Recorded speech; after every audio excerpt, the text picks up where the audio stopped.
Sup, my fellas. Don't forget to leave feedback, and enjoy the story. This guy managed to become the greatest holy sword in the world. But from childhood, he was drawn to magic. In a world teeming with monsters, people have only two paths. Some become mages and perform unknown miracles, while others become swordsmen, using supernatural techniques. Oscar became a swordsman at his father's behest and even led his students. But he died heroically after an encounter with a secret magical organization. Fate decreed otherwise. MC returned to the day when he still had a choice between two paths. Now either his powerful father, nor his gloating rivals will force him to take up a sword. Oscar has decided to become the best mage, even though everyone is trying to stop him. Oscar instinctively recognizes him and answers with the old mix of tension and familiarity. That confirmation settles one thing in his mind: if he truly returned to the past, then his father is still alive. His father immediately scolds him for growing conceited in his talent and neglecting his training. Oscar accepts the rebuke quietly, no longer hearing it with the same childish resentment. He reflects that his behavior was never simple arrogance. At that age, he was torn over whether to confess his longing for magic. He remembers the life he was born into.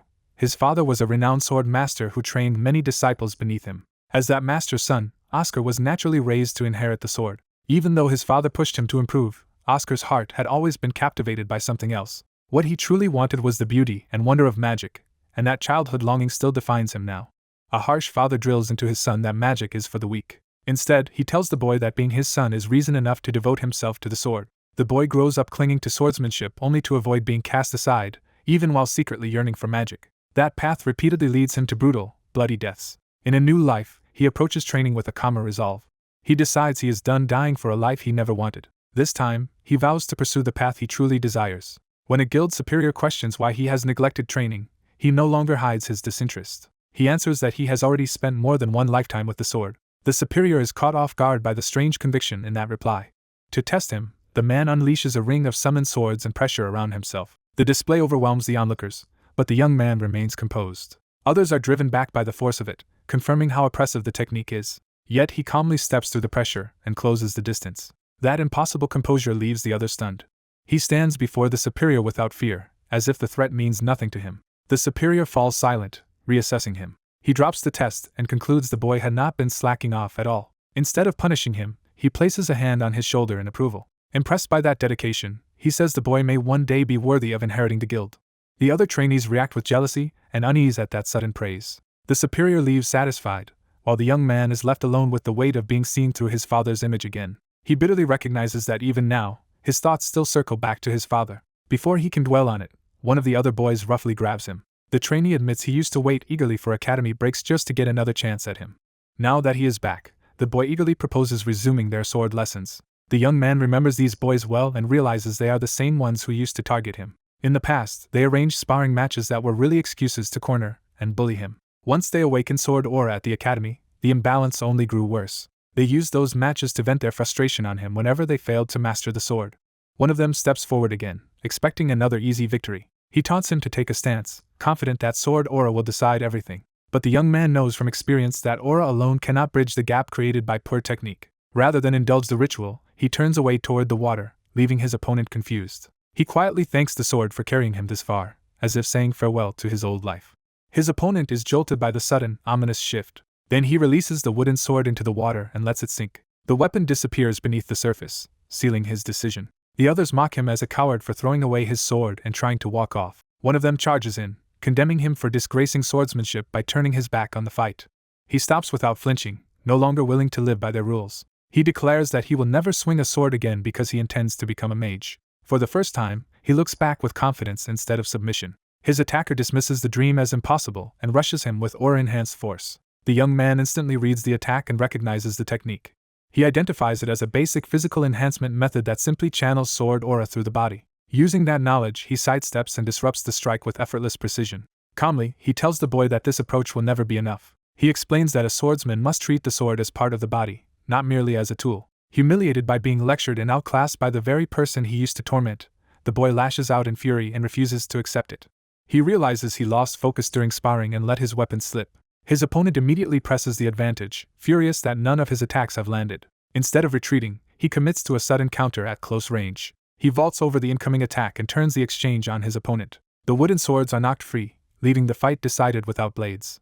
He lands in control while his opponent collapses to the ground, beaten. The loser can only spit out his resentment as the humiliation sinks in. He looms over him, making it clear the lesson is not over yet. He points out the real mistake.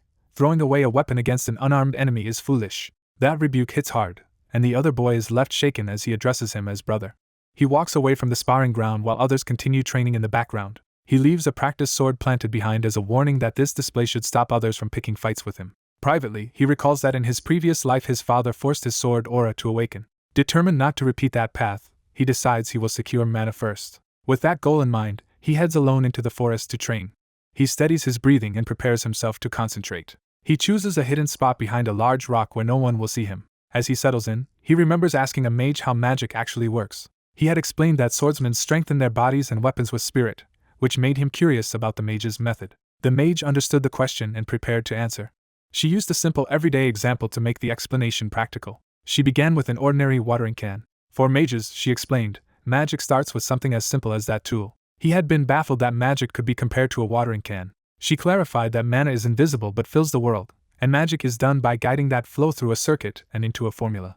In other words, a mage activates magic by channeling mana with the proper structure. Remembering that lesson, he sits atop the rock and begins to meditate. He repeats the key idea to himself: mana fills the air. So he stills himself and tries to sense the world around him. He reasons that if he can perceive mana, he should be able to draw it into his own circuits.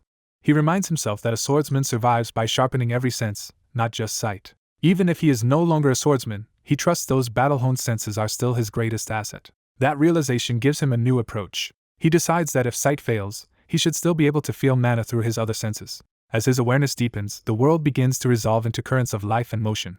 Then a distinct point of energy flares in his perception. He opens his eyes, locking onto what he has found. Mana reveals itself around him at last, and he recognizes the sensation for what it is. The breakthrough leaves him stunned for a moment. Then excitement takes over as he realizes he has succeeded in sensing mana. His triumph immediately gives way to a new problem. He has no idea how to pull that mana into his circuits. Before he can solve it, something catches his attention. He drops from the rock and moves toward the disturbance. There is a patch ahead where the mana feels wrong, as if the forest itself is distorted. He advances carefully to investigate. Stepping into the deeper woods, he follows the unnatural presence. The place feels deeply abnormal, with no sign of living creatures anywhere. An attack erupts without warning, forcing him to dodge as the ground explodes beside him. He turns in alarm, realizing this is something far more dangerous than a strange mana pocket. Out of the dust, a golem rises before him. A young man stumbles into a hidden place in the woods and immediately senses that something is wrong. His confusion turns to alarm when he notices a presence above him. A red-haired woman drops into his path and cuts off any chance of escape. She treats him as an intruder and demands to know why he has entered her workshop. Her suspicion sharpens as she assumes he has come for the results of her research. Realizing who he is facing, he freezes instead of resisting. She warns him that careless words will get him killed. He recalls that her name is feared across many battlefields. Her reputation was built in the frozen north, where she commanded golems strong enough to rival armies. She became known as a hero who held back monstrous hordes. This is Isabel, the famed mage of creation, and she now holds absolute power over him. The man finds himself chained before her, stunned that he has met her as a prisoner rather than a legend. From her throne, Isabel orders him to identify which faction sent him. When he hesitates, she prepares a spell to force the answer out of him. A magic circle flares beneath him, making it clear she is ready to execute him. He urgently asks her to stop before she goes too far. He insists he is not her enemy, and reminds her that he did not fight back even when she captured him. Isabel hears only a weak excuse. She condemns him as a nameless mage and moves to kill him on the spot. Pinned in place, he braces himself and searches for any way to survive. In desperation, he blurts out that she has misjudged him because he is not even a mage yet. That claim finally makes Isabel pause. Even so, she mocks the explanation as pitiful rather than convincing. She grabs his head to verify the truth for herself. The moment she probes him, she is startled by what she senses.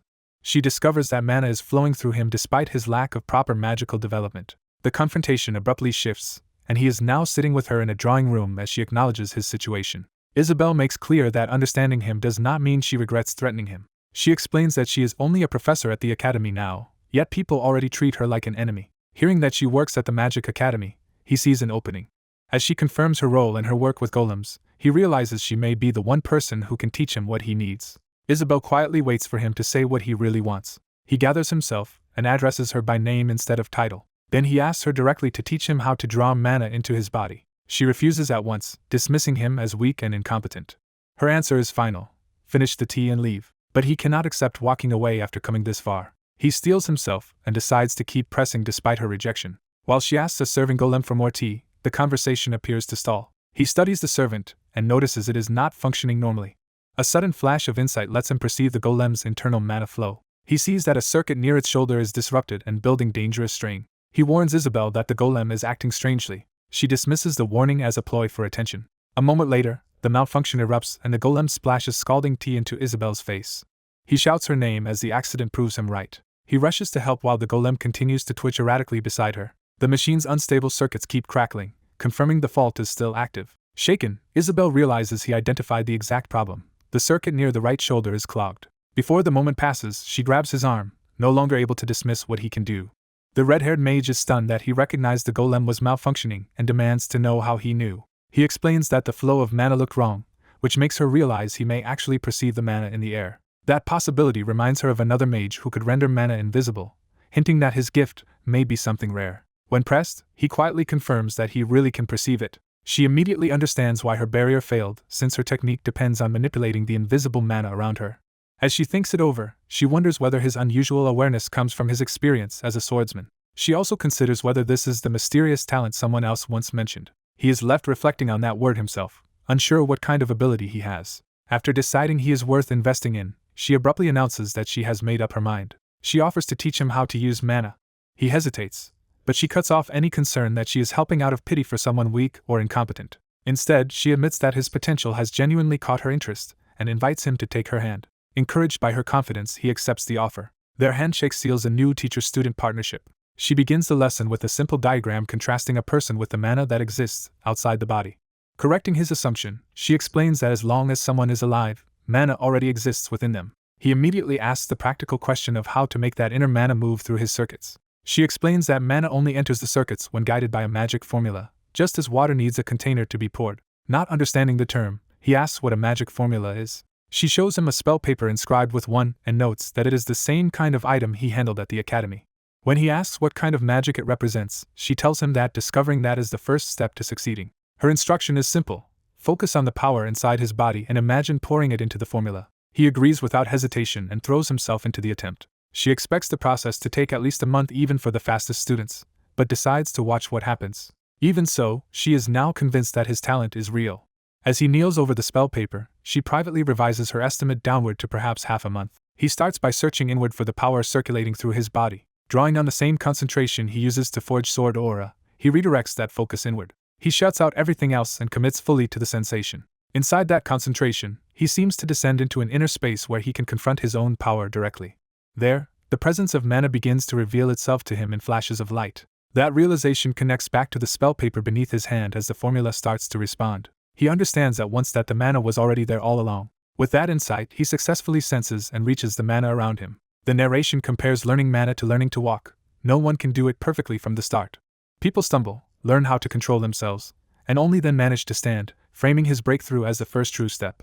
Watching the change, the red-haired mage is caught off guard by how quickly he progresses. The story notes that those who rise highest in magic usually learn mana the fastest. He looks up as magical light gathers overhead, aware that something has answered his effort. She approaches from behind, now studying him with open astonishment.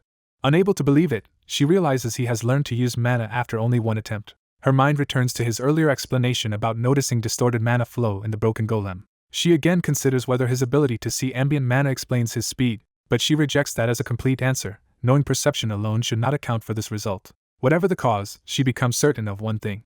He is the real thing, a genuine prodigy rather than a fluke. Still absorbing the phenomenon around him, he begins to voice his own amazement at what he is experiencing. She calls out to stop him before he drifts too far into the moment. Bursting with excitement, she tells him he has activated a magic formula on his very first try, something she has never seen anyone do before. But instead of celebrating, he judges the result insufficient, leaving her startled by how much higher his standards already are.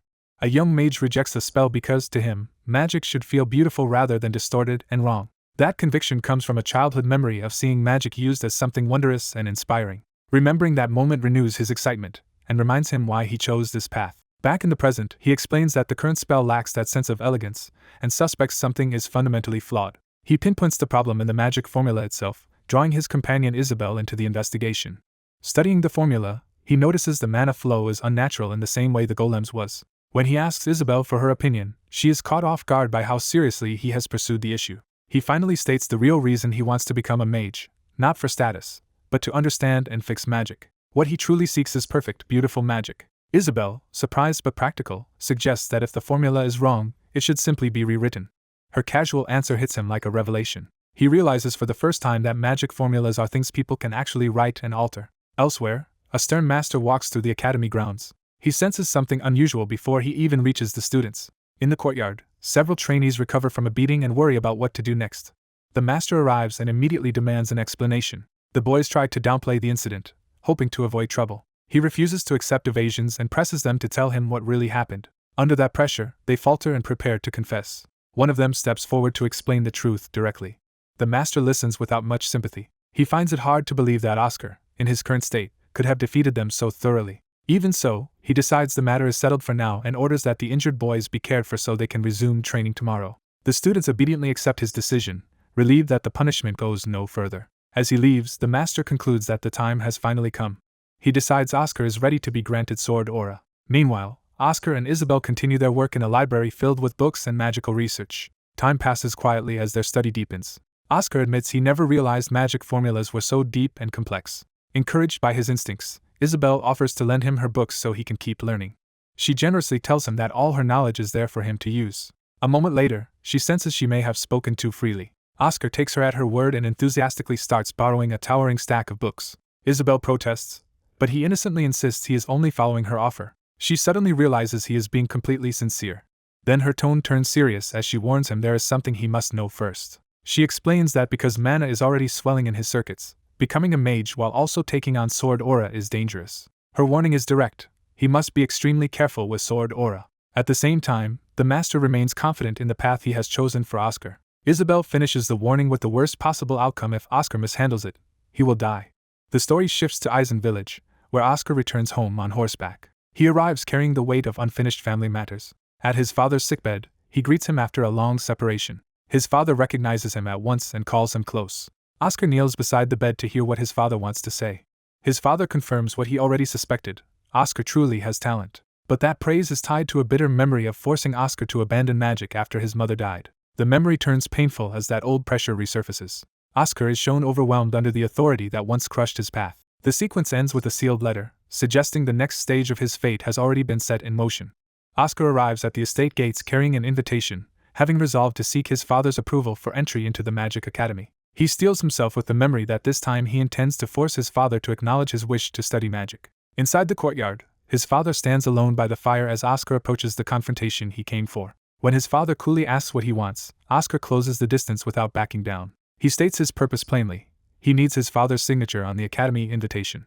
The two face each other in tense silence, the request hanging between them like a challenge. His father is baffled that this issue has resurfaced, and starts to dismiss the request as something he could sign casually if it mattered. But the contents of the invitation make him pause, and his composure cracks for a moment. Oscar presses the point with a faint smile, reminding him that without that signature he cannot enter the academy at all. His father cannot understand why a son born into a line of swordsmen would insist on pursuing magic instead.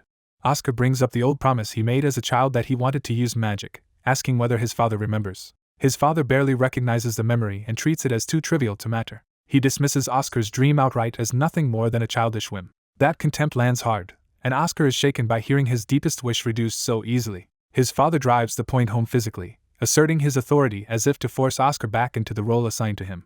Oscar realizes that, in his father's eyes, his desire for magic was never taken seriously at all. In response, power bursts from Oscar, and his father recoils as he is struck by undeniable proof that Oscar can wield magic. His father stares in disbelief, unable to process what he has just seen. Oscar stands amid the lingering sparks, no longer asking to be believed but showing that he has already mastered mana. He admits he revealed this only because words alone would never have convinced his father. His father, rattled and angry, demands to know what Oscar is trying to prove. Oscar explains that he knows his own talent well. He defeated his older brothers without aura, which only proves how much natural ability he has as a swordsman. He calmly accepts that assessment, while his father lashes back that Oscar still does not understand what that talent means. His father insists that if Oscar remains on the path of the sword, his success is guaranteed, and he tries to force that future on him. Oscar answers that such success may be real, but it is not enough. He reveals the heart of his refusal: a life of achievement without happiness is not a life he wants. That answer leaves them facing each other not just as parent and child, but as two irreconcilable wills. His father finally admits he understands now, but the realization hardens him rather than softens him. Oscar waits, sensing that the conversation has crossed into something more dangerous. His father decides that even if persuasion has failed, he can still force Oscar back onto the path he chose for him. Oscar tenses as he recognizes the threat behind his father's calm. His father invokes the memory of what happens when mana flows through Oscar, reminding him of the death tied to that power, and using that trauma as leverage. He declares that if Oscar insists on this wrong path, he will beat obedience back into him. Drawing his sword, he claims Oscar may hate him now but will one day understand and thank him for this cruelty. Oscar rejects that future immediately and without hesitation. He remembers the dying elder whose loss shaped him, the wound his father is now exploiting. He remembers his own bloodied grief and the promise of understanding that never came. Instead of breaking, the memory settles into resolve, and Oscar's expression hardens. His father throws him a sword, giving him one last chance to return to the role of swordsman. He says he will wait only that long, making clear that refusal means open conflict. Oscar closes his eyes for a brief moment, gathering himself. When he opens them again, his hesitation is gone. Rather than take the sword, he repeats the truth his father refuses to accept. He is a mage. He raises the sealed invitation instead, choosing his future over the weapon offered to him. Then he burns the invitation in the brazier, destroying the need for permission and severing the last pretense of compromise. His father is stunned as Oscar turns the rejection of his authority into a declaration of independence. Oscar calls forth his sword-guided magic and challenges his father to try forcing sense into him if he truly believes he can. With his spell ready, he reaches forward and names the technique, openly choosing battle as a mage rather than obedience as a son. His father answers with cold acceptance, telling him to do his worst as he steps in to meet the challenge. The distance between them closes, and the fight they could not avoid finally begins. A swordsman empowered by swirling dark magic opens the duel by driving a blade toward the young man in white. The young man slips past the strike with calm precision, already reading the attacker's rhythm despite the magic coating the sword. He realizes the enchanted weapon changes nothing essential, because the man's movements are still transparent to him. That certainty comes from an old lesson, as he recalls a stern swordsman drilling technique into him from childhood. In that memory, he learned to watch the body before the blade, fixing every motion in his mind. Back in the present, the enemy's magic surges again in a violent burst meant to overwhelm him. The swordsman follows with a heavy descending slash, forcing the young man low but not catching him. Even while crouched, he recognizes the style immediately and understands the man before him was once his father's disciple. The attacker grudgingly admits the young man's skill is genuine, not empty boasting. He presses his advantage verbally, arguing that chasing magic through a sword wanders outside the guild's accepted path. The young man accepts the praise for his swordsmanship without yielding an inch on his real goal. His opponent reveals his motive outright. He wants the young man to abandon magic and inherit the sword tradition instead. The young man answers that this pressure comes from the same master who once promised to remake him. With a faint smile, he points out the contradiction in trying to fix him by demanding he surrender what he values most. That answer rattles the swordsman, who can only lash back with contempt. The young man begins to explain that talent was his father's highest standard, and he has chosen not to give up on another gift he possesses. He declares that his aptitude for magic matters to him just as much, and he refuses to abandon it. The swordsman challenges that claim, noting he does not even wield a proper magical weapon. In response, the young man raises a simple staff and openly admits it is only a beginner's model. He studies the crude tool without embarrassment, treating it as enough for what he intends. He remembers being told that advanced magic demands knowledge he still lacks, unlike his father, but that limitation no longer discourages him. Instead, he sees an opening. His opponent knows nothing about magic and will not understand what is coming. Confident that unpredictability is now his advantage, the swordsman charges to seize the initiative. He commits to another rushing strike, expecting the young man to answer like a pure swordsman again. But the young man's focus sharpens, and his perception stretches ahead of the attack. He maps the incoming trajectories in his mind, reading every possible line of assault around him. Certain of the pattern, he settles into the moment with complete control. He pivots inside the attack and turns to meet the swordsman at close range with his staff ready. The swordsman swings again, still believing steel alone will decide the exchange. The young man commits at last, combining his sword-trained timing with the staff in a single decisive motion. A thread of blue light leaps from the staff to the swordsman's face, striking his eye at point-blank range. For the young man, this is the first magic he ever witnessed, and the first dream he ever chased. He remembers longing for it since childhood, imagining it again and again until it became part of his identity. The spell is only spark, a tiny light, but to him it is the magic he has always yearned to wield. That memory reaches back to a quiet childhood moment, when a small glimmer first appeared before someone seated nearby. In the present, the swordsman is caught completely off guard by the sudden flash. The burst of light explodes across his vision and breaks his composure in an instant. Reeling and clutching his face, he finally understands that the young man's magic is real. The young man closes in immediately while the swordsman is half-blinded and off balance. The swordsman realizes too late that the spell was meant to blind him long enough to strip away his advantage. As they clash overhead, His sword is knocked free and sent spinning away into the air. The blade lands point first in the ground, leaving the swordsman disarmed before his opponent. The fallen sword becomes proof of the exchange's true outcome. Technique and timing beat brute insistence. The young man explains that he trusted his father's training enough to know the disciple would rely on the sword first, and leave himself open. The swordsman, shaken but thinking clearly now, recognizes that the magic was only a diversion for a planned disarm.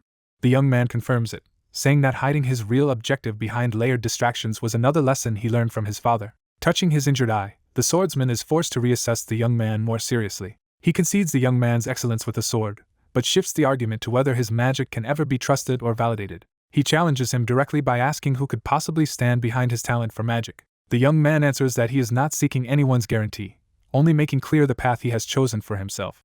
The son confronts the memory of his father with the question that has haunted him.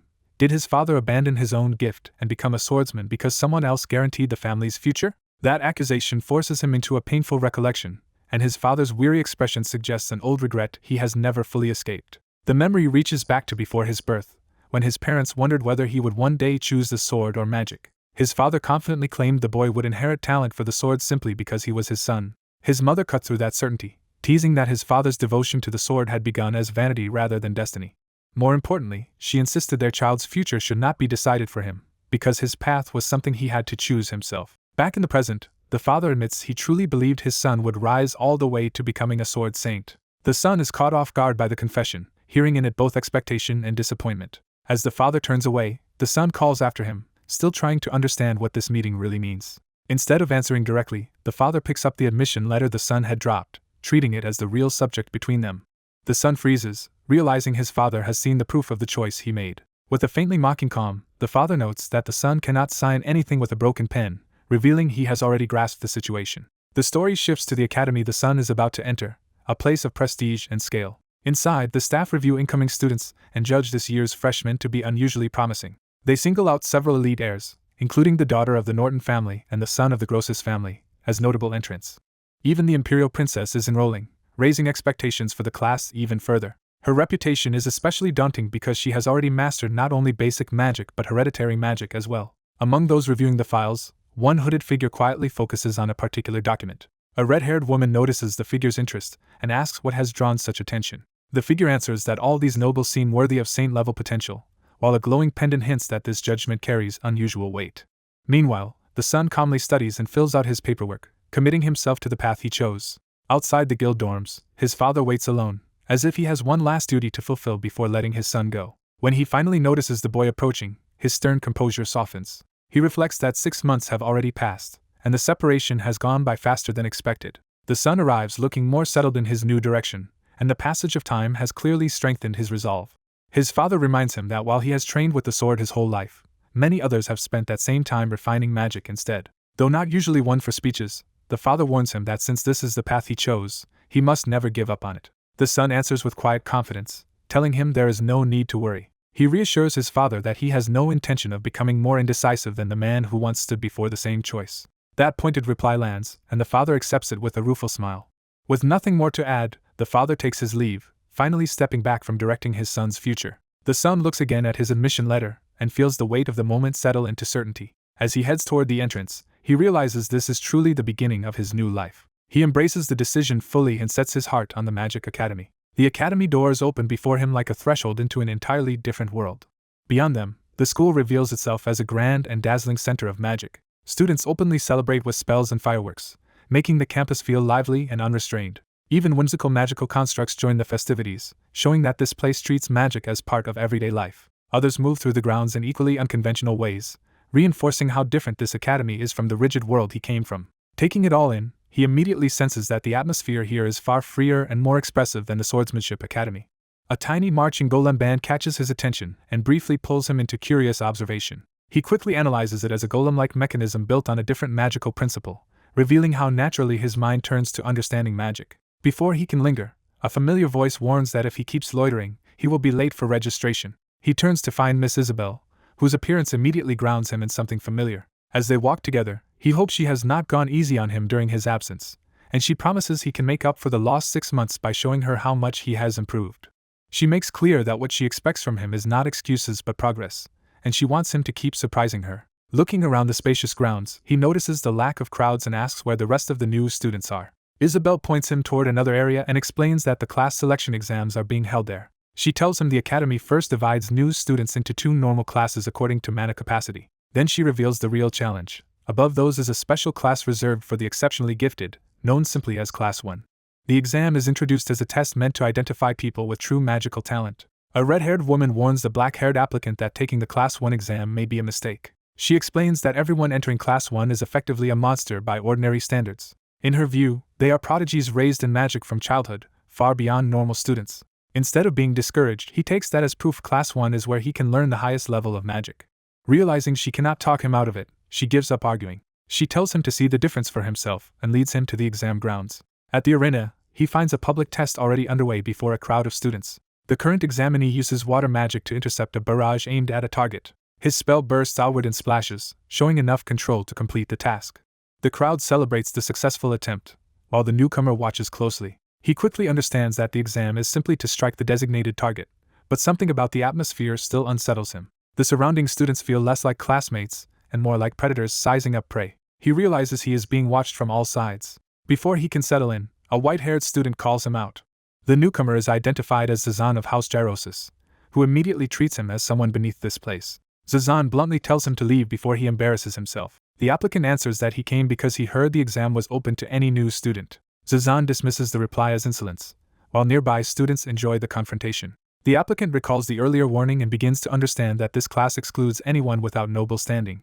He concludes that in this arena, birth matters as much as talent. Zazan cuts him off, orders him to stay quiet and watch, and takes the next turn himself. An instructor steps forward to oversee the attempt and present the target setup. Zazan carries himself with smug confidence, already certain of victory. He declares that Class 1 belongs to those who have devoted their lives to magic and promises to show what real training looks like. Calling on the signature ice magic of House Gyrosis, he begins a large-scale spell. Towering ice erupts across the arena, overwhelming the space with sheer power. The spectators are stunned by the display. The applicant is caught off guard by how overwhelming the spell is. The crowd praises the famous ice-wielding Gyrosis family and treats Zazan's performance as expected. Some even assume he is still holding back, which shows how high his reputation already is. Zazan uses the moment to sneer that someone who cannot even cast a proper spell has no place among them. But instead of denying the spell's quality, the applicant calmly acknowledges that it is impressive and recognizes the effort behind it. He then undercuts the praise by judging all that effort to be wasted. Zazan is jolted into anger and demands an explanation. The applicant turns away from him, refusing to be intimidated. He reveals that he understands hard work better than anyone because he once feared he would never even qualify for this class. He adds that watching Zazan has only made him more certain of himself. The crowd mocks him, noting that he is holding only a beginner's wand and assuming he cannot even aim properly. Their ridicule reinforces his point. They are judging him by appearances before seeing what he can do. Zazan, convinced his own magic was flawless, cannot understand where this confidence is coming from. The instructor remains focused on the exam as the ice field settles around the target area. Zazan doubles down on his pride, insisting that as a son of House Gyrosis, ice magic itself cannot contain a flaw. Yet even he starts to wonder why he is taking this unknown challenger so seriously. The instructor prepares the next phase, while tension shifts toward the black-haired applicant.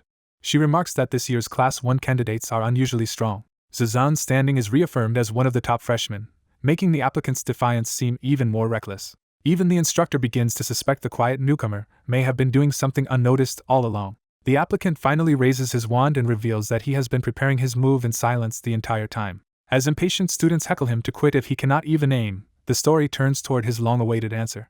As the test begins, the young mage realizes the moving targets are not simply attacking but waiting for a precise opening, and he senses no panic or impatience behind them. That insight sharpens his focus as he catches the pattern in an instant. He commits to a single rapid response, lining up every target at once. With a feather in hand, he triggers his spell instead of hesitating. The examiner is startled by how suddenly he acts.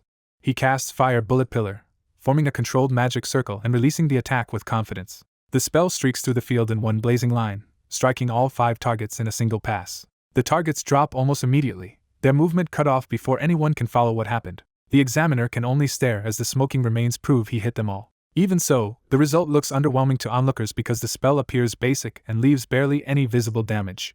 Some spectators dismiss his performance as a failure and mock him for relying on such simple magic. He endures the criticism in silence, though the pressure clearly reaches him. A white-haired observer, who had expected something more impressive, is disappointed by the choice of spell. He privately writes the attempt off as a waste of time. Unsure how he is being judged, the young mage awkwardly asks if this means he failed. The examiner snaps out of her shock and immediately corrects him. Her reaction catches him off guard. When she declares the performance flawless, he can only ask why. She presses him to explain why someone capable of hitting all 5 targets with certainty would choose to take them down one by one. She refuses to accept that his result was mere luck. He pauses, then begins to explain his reasoning calmly. He recalls seeing another mage use overwhelming power and deciding that such output was excessive. He says that spending that much mana for the task would have been wasteful, nothing more. The examiner is taken aback by that answer. He explains that because the exam simulates real combat against monsters, he assumed conserving mana would matter on an actual battlefield. To him, efficiency was the real point of the test. The examiner falls silent as his logic sinks in. She admits his reasoning is sound and apologizes for stopping him. With the matter settled, he leaves the test area and continues into the city. Behind him, the examiner reflects that his success was not luck at all but the result of sharp perception, patience, and exact control over his spell. She concludes that his talent surpasses everyone else present, even if his magic looked plain. Unaware of her full assessment, he walks on while the significance of what he has shown begins to gather around him. He continues forward, alone with his thoughts. As he moves through the academy grounds, he takes in the place and its people. He reflects that on his very first day at the Magic Academy, he has already encountered an instructor powerful enough to control multiple independent targets at once. Then a strange magical presence appears nearby, sparkling into his path. He stops at once, sensing he is no longer alone. Alert now, he demands to know who is there. An unseen voice praises his sharp senses and good instincts before revealing itself. The newcomer approaches with formal courtesy and greets him as a young mage. It is Balsamis, the headmaster of Imperial Crike Magic Academy, who introduces himself directly. Startled by the sudden meeting, the young mage hurriedly bows and apologizes for staring. But in the middle of that polite exchange, something else catches his attention. A sudden recognition jolts him, as if he has noticed a detail that should not be there. He glimpses a hidden figure wearing a pendant marked with a star-like emblem, and the sight unsettles him immediately. The headmaster, noticing his distraction, gently urges Oscar to stop freezing up and greet him properly. Trying to recover, Oscar reaches out when the headmaster invites him to do so. He takes the offered hand. At that contact, another nearby figure reacts with sudden tension. Oscar is left sharply alarmed, realizing this meeting may be far more significant than it first appeared. A violent wind vortex surges through the street, forcing the young mage into immediate defense. He looks up through the rushing air, trying to locate the unseen attacker controlling the spell. From within the storm, a calm voice notes his sharp awareness and recognizes that he noticed the trap quickly. An elderly wizard reveals himself above the street and coolly wonders whether the boy's perception comes from skill or instinct. The young man snaps back that if this is a summons, the old man has a strange way of asking. Hovering above him, the wizard dismisses the knife in the boy's hand and questions whether such a small weapon could matter. He tightens his control over the wind, pressing the advantage as if to prove the gap between them. The storm closes in from all sides, and the boy realizes he has been sealed inside a wind barrier. He understands there is no easy way out and starts searching for another method to break the deadlock. In that instant, he commits to a hidden plan. Using the knife as a focus, he traces a fire spell circle directly onto the ground. A burst of flame erupts inside the barrier, turning the trap space into his own attack zone. The wizard is caught off guard when the counterspell comes from below instead of an attempted escape. For the first time, genuine surprise breaks his composure. The fire blast shoots upward through the swirling wind and forces him to evade. Seeing the attack connect with its real target, the boy realizes the old man had been testing him rather than trying to kill him. The wizard's reaction confirms that the strike reached him, and the trial has produced the answer he wanted. His expression softens into approval as he reassesses the boy's worth. The young man hesitates, thrown off by the sudden shift from hostility to interest. As the wind dies around him, the immediate threat fades and the confrontation changes into a conversation. The wizard notes that the boy is already out of mana and bluntly adds that if he had truly intended murder, the fight would already be over. The boy calls the attack a joke and demands to know why he was put through such a dangerous test. The wizard explains that many nobles treat magic as their birthright and resent anyone outside their class who shows exceptional talent. He admits he underestimated how capable the boy really is. The boy pieces it together and asks whether merely standing out as a commoner is enough to make powerful people target him. The wizard confirms it and states that the elite will not tolerate gifted commoners for long. Those words trigger the boy's memory of a hooded figure tied to the danger surrounding him. He recalls the existence of someone hidden in the shadows whose overwhelming talent had already made them a threat to others. The warning aligns with what he has heard before, and he realizes this hostility is part of a larger pattern. Shaken, he voices the realization aloud as the pieces begin to fit together. The wizard watches his reaction and chooses his next words carefully. He refuses to reveal the identities involved, saying that knowing too much now would only put the boy in greater danger. Instead, he tells him to first gain enough strength to survive in this place. The boy repeats that advice to himself, recognizing that power, not answers, must come first. The wizard adds that if the hidden enemies truly wanted him dead, they would have succeeded already. That grim logic forces the boy to confront how vulnerable he still is. He steadies himself, swallowing his fear and frustration. When he looks back up, the old man is no longer an attacker in his eyes but someone who may know the truth. His attention shifts to the strange pendant hanging from the wizard's chest, sensing it carries authority. He asks directly what the pendant is. The wizard shows it to him and explains that it is proof of magical sainthood, the highest rank a mage can attain. The boy immediately understands that he is standing before one of the most exalted magicians alive. That revelation reframes the entire encounter as a judgment delivered by someone at the very top of the magical world. Satisfied, the wizard decides to leave the boy with something useful before departing. He drops a badge into the boy's hand. As the wind gathers around him again, he warns the boy not to lose it because it will help him later. Then he vanishes into the air, leaving the streets suddenly quiet. Alone again, the boy marvels that the headmaster's mana control was flawless, with no waste or disturbance at all. But instead of lingering in awe, he closes his hand around the badge and reminds himself that admiration will not keep him alive. With that lesson settled in his heart, he returns to his original resolve, believing that in this life he had once thought learning magic alone would be enough. As Oscar moves through his new life at the academy, a darker memory interrupts him. He recalls being fatally wounded before, a reminder that enemies tied to the magic saint once nearly killed him. That memory hardens into caution as he realizes those same people could target him again in this life. He remembers that in his previous life he had once been the magic saint himself, making the threat personal and unavoidable. Back in the academy lecture hall, he enters a class where students are already gossiping about the newcomer who supposedly came in through a special recommendation. One silver-haired noble sits apart from the chatter, listening in silence while others judge from a distance. He dismisses Oscar as beneath notice and assumes a commoner admitted by favoritism will soon be pushed out. A sudden cry at the entrance cuts through the room and draws attention away from the gossip. Someone has arrived, and the disturbance spreads through the hall. The silver-haired student turns as the others behind him react to the newcomer. The moment he sees who it is, his composure breaks in shock. Oscar has entered the room, and his presence immediately unsettles the students who had been talking about him. The silver-haired noble is stunned to recognize him. Seeing Oscar alive and ordinary-looking, he struggles to understand what could have happened to him. Oscar recalls earlier guidance from an old mage. For now, he should focus on gaining enough power to protect himself.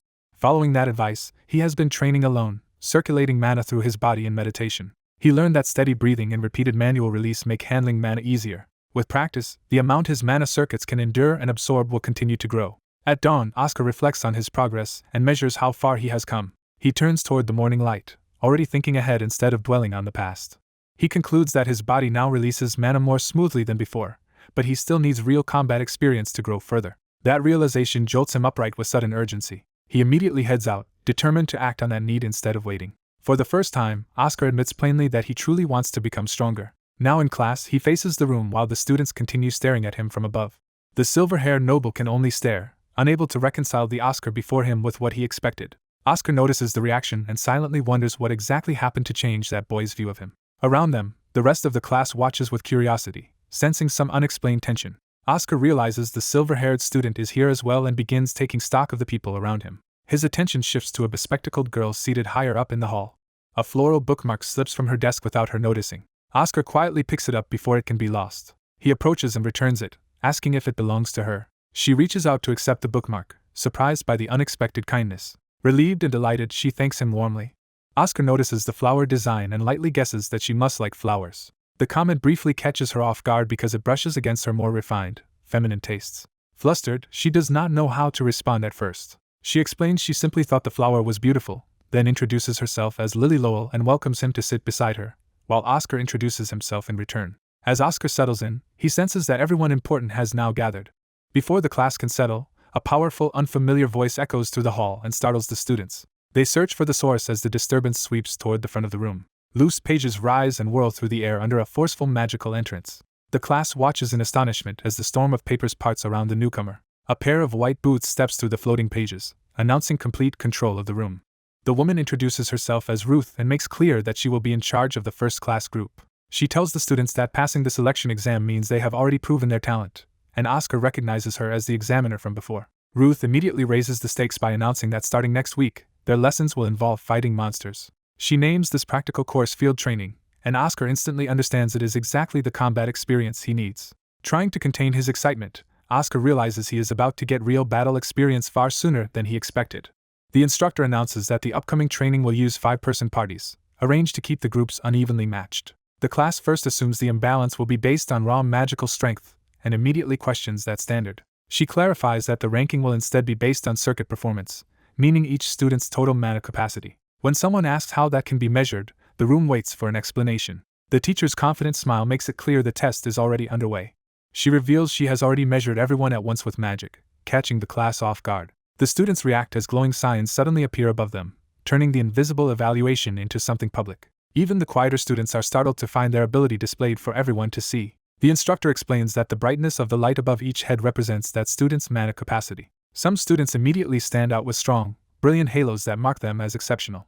Others also show high output, confirming there are several top-tier talents in the room. One confident boy clearly ranks among the strongest and enjoys the attention. Seeing multiple students at the magic tier, the instructor is impressed and turns her attention to someone else. Oscar's light is so faint that he can barely make sense of the magic at all, exposing how far behind he is. His weak result makes him the target of ridicule, and the nobles around him immediately treat him as dead weight no one would want in a party. Oscar tries to ignore the humiliation and focus on the practical problem of finding a group. Before he can withdraw further, someone stops him and hesitantly reaches out. A gentle girl named Sophia asks if he would be willing to form a party with her. Oscar is so unused to kindness that he has to confirm she truly means it. Sophia reassures him warmly, deciding from his love of flowers that he must be a decent person.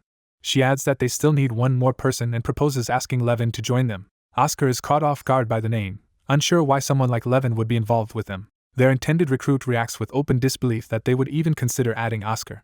Oscar steps in before Sophia can be discouraged and politely asks to join Levin's group himself. Levin sizes him up, clearly weighing whether Oscar is worth the trouble. He frames his decision as noblesse oblige, implying that taking Oscar along would be an act of charity toward the weak. Levin finally accepts, but only by reducing Oscar to the role of baggage carrier rather than equal teammate. As the new group starts to move on, nearby students continue to notice and judge the strange pairing. Their attention follows Oscar, reinforcing that his place in the first-class group remains controversial. Sophia stays close beside him instead of letting him walk through the scrutiny alone. She urges him not to take the mockery to heart, explaining that nobles begin magical training early, so his inexperience naturally leaves gaps. Oscar accepts her concern with gratitude, and as they walk he asks how long she herself has practiced magic. Sophia answers that she has only been learning for about half a year because she was fortunate enough to find someone willing to teach her. That answer makes Oscar stop, realizing her progress is far beyond what such a short time should allow. Sophia is startled by his shock when he repeats her timeline in disbelief. Oscar stares at her, newly aware that she may be far more gifted than her gentle manner suggests. Elsewhere, the instructor leaves the classroom area, only to be called back by another student. She turns to find Professor Ruth approaching with a concern he wants addressed immediately. Ruth confronts her directly and asks why a commoner has been placed in the first-class group. He argues that Oscar does not belong there because his mana is pitiful and he can barely use magic.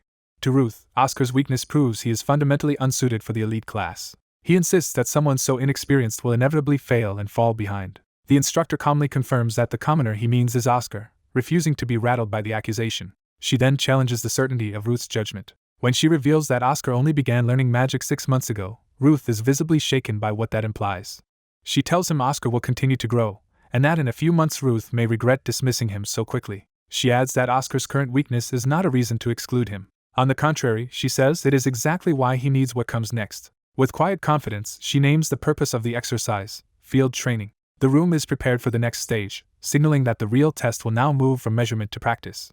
The explanation continues that most nobles train in mana from childhood, and reaching mage adept level that early is already considered impressive. Oscar checks whether he has understood the ranking system correctly while his classmate listens tensely. He realizes that mage adept rank means being trusted to fight monsters, so attaining it at a young age is exceptional. The girl immediately insists that the truly remarkable one is Levin, not Oscar. She excitedly explains that Levin reached apprentice rank in only 6 months, making his progress seem extraordinary. Oscar privately wonders whether his own ability is really talent at all, haunted by doubt beneath the praise around him. He downplays himself by crediting his master's teaching, though even that sounds abnormal to his classmate. Wanting context, Oscar asks what kind of connection she has to Levin. She explains that Levin belongs to a prestigious great noble house. That family's power is so influential that many lesser houses gather under its protection. Levin is presented as the admired center of that noble circle, basking in the confidence and status that follow him. Oscar confirms that her family is one of those dependents, and she answers by emphasizing that Levin's strength is genuine despite his rough personality. She adds that when serious trouble comes, Levin really does protect them, giving their group rare access to real combat experience. Later, the students assemble in the forest for another practical exercise under academy supervision. An instructor begins the briefing again while the students listen. The assignment is to spend one night in a forest inhabited by low-rank monsters. Oscar notes that this is yet another field test after the selection process, and the class grows wary. The instructor distributes magic papers to each team leader, explaining that they contain a defensive barrier and a signal flare to be used only in real danger. Some students dismiss the task as easy, assuming the emergency magic will solve any problem if monsters appear. The instructor immediately crushes that complacency by warning that any party forced to use it will be demoted from first class. That threat shocks the students, since losing first class status would be a major disgrace. Oscar senses the mood change at once as the pressure of the exercise becomes real. Levin responds with swagger, declaring that as long as he is present, his group will never need to withdraw. He doubles down by boasting about his noble standing and promising to protect everyone himself. As the teams prepare to move out, the group starts dividing supplies and organizing for the trek. A heavy pack is dropped into place, making the burden of the expedition obvious. Levin orders the others to start carrying the luggage, treating the task like menial work. Oscar calmly volunteers to handle the load, while the girl protests that the amount is excessive. Levin approves of Oscar accepting his place beneath him and lets him take the burden. With Oscar carrying the pack, Levin smugly tells him not to hold the group back as they head into the forest. Before long, Levin himself stumbles and starts coughing, drawing alarm from his companions while Oscar remains steady in the background. Embarrassed, Levin tries to blame the rough ground for his trouble walking. Oscar offers him a hand with easy politeness, as if genuinely trying to help. The gesture only makes Levin grind his teeth harder, his pride taking the greater blow. He snaps angrily at Oscar, unable to bear being helped by the one he tried to belittle. Even while Levin fumes, Oscar stays relaxed and checks on the others, which only makes the contrast sharper. That composure makes Levin's side wonder why Oscar seems so unbothered by the march. Oscar reasons that the forest may be tightly managed by the Academy, since they still have not encountered a single monster. A sudden sensation interrupts that thought, and Oscar instantly recognizes that something is wrong. Ahead of the group, a strange glowing boundary appears in the forest path. Oscar urgently warns them not to go any farther. Levin rejects the warning on reflex, offended that Oscar would try to order him around. But Oscar identifies the phenomenon at once as the same kind of barrier magic he once sensed in Isabel's workshop. He realizes they have stepped into a space-affecting magic field that encloses the group inside a magical dome. Someone tests the boundary physically, trying to force a way through it.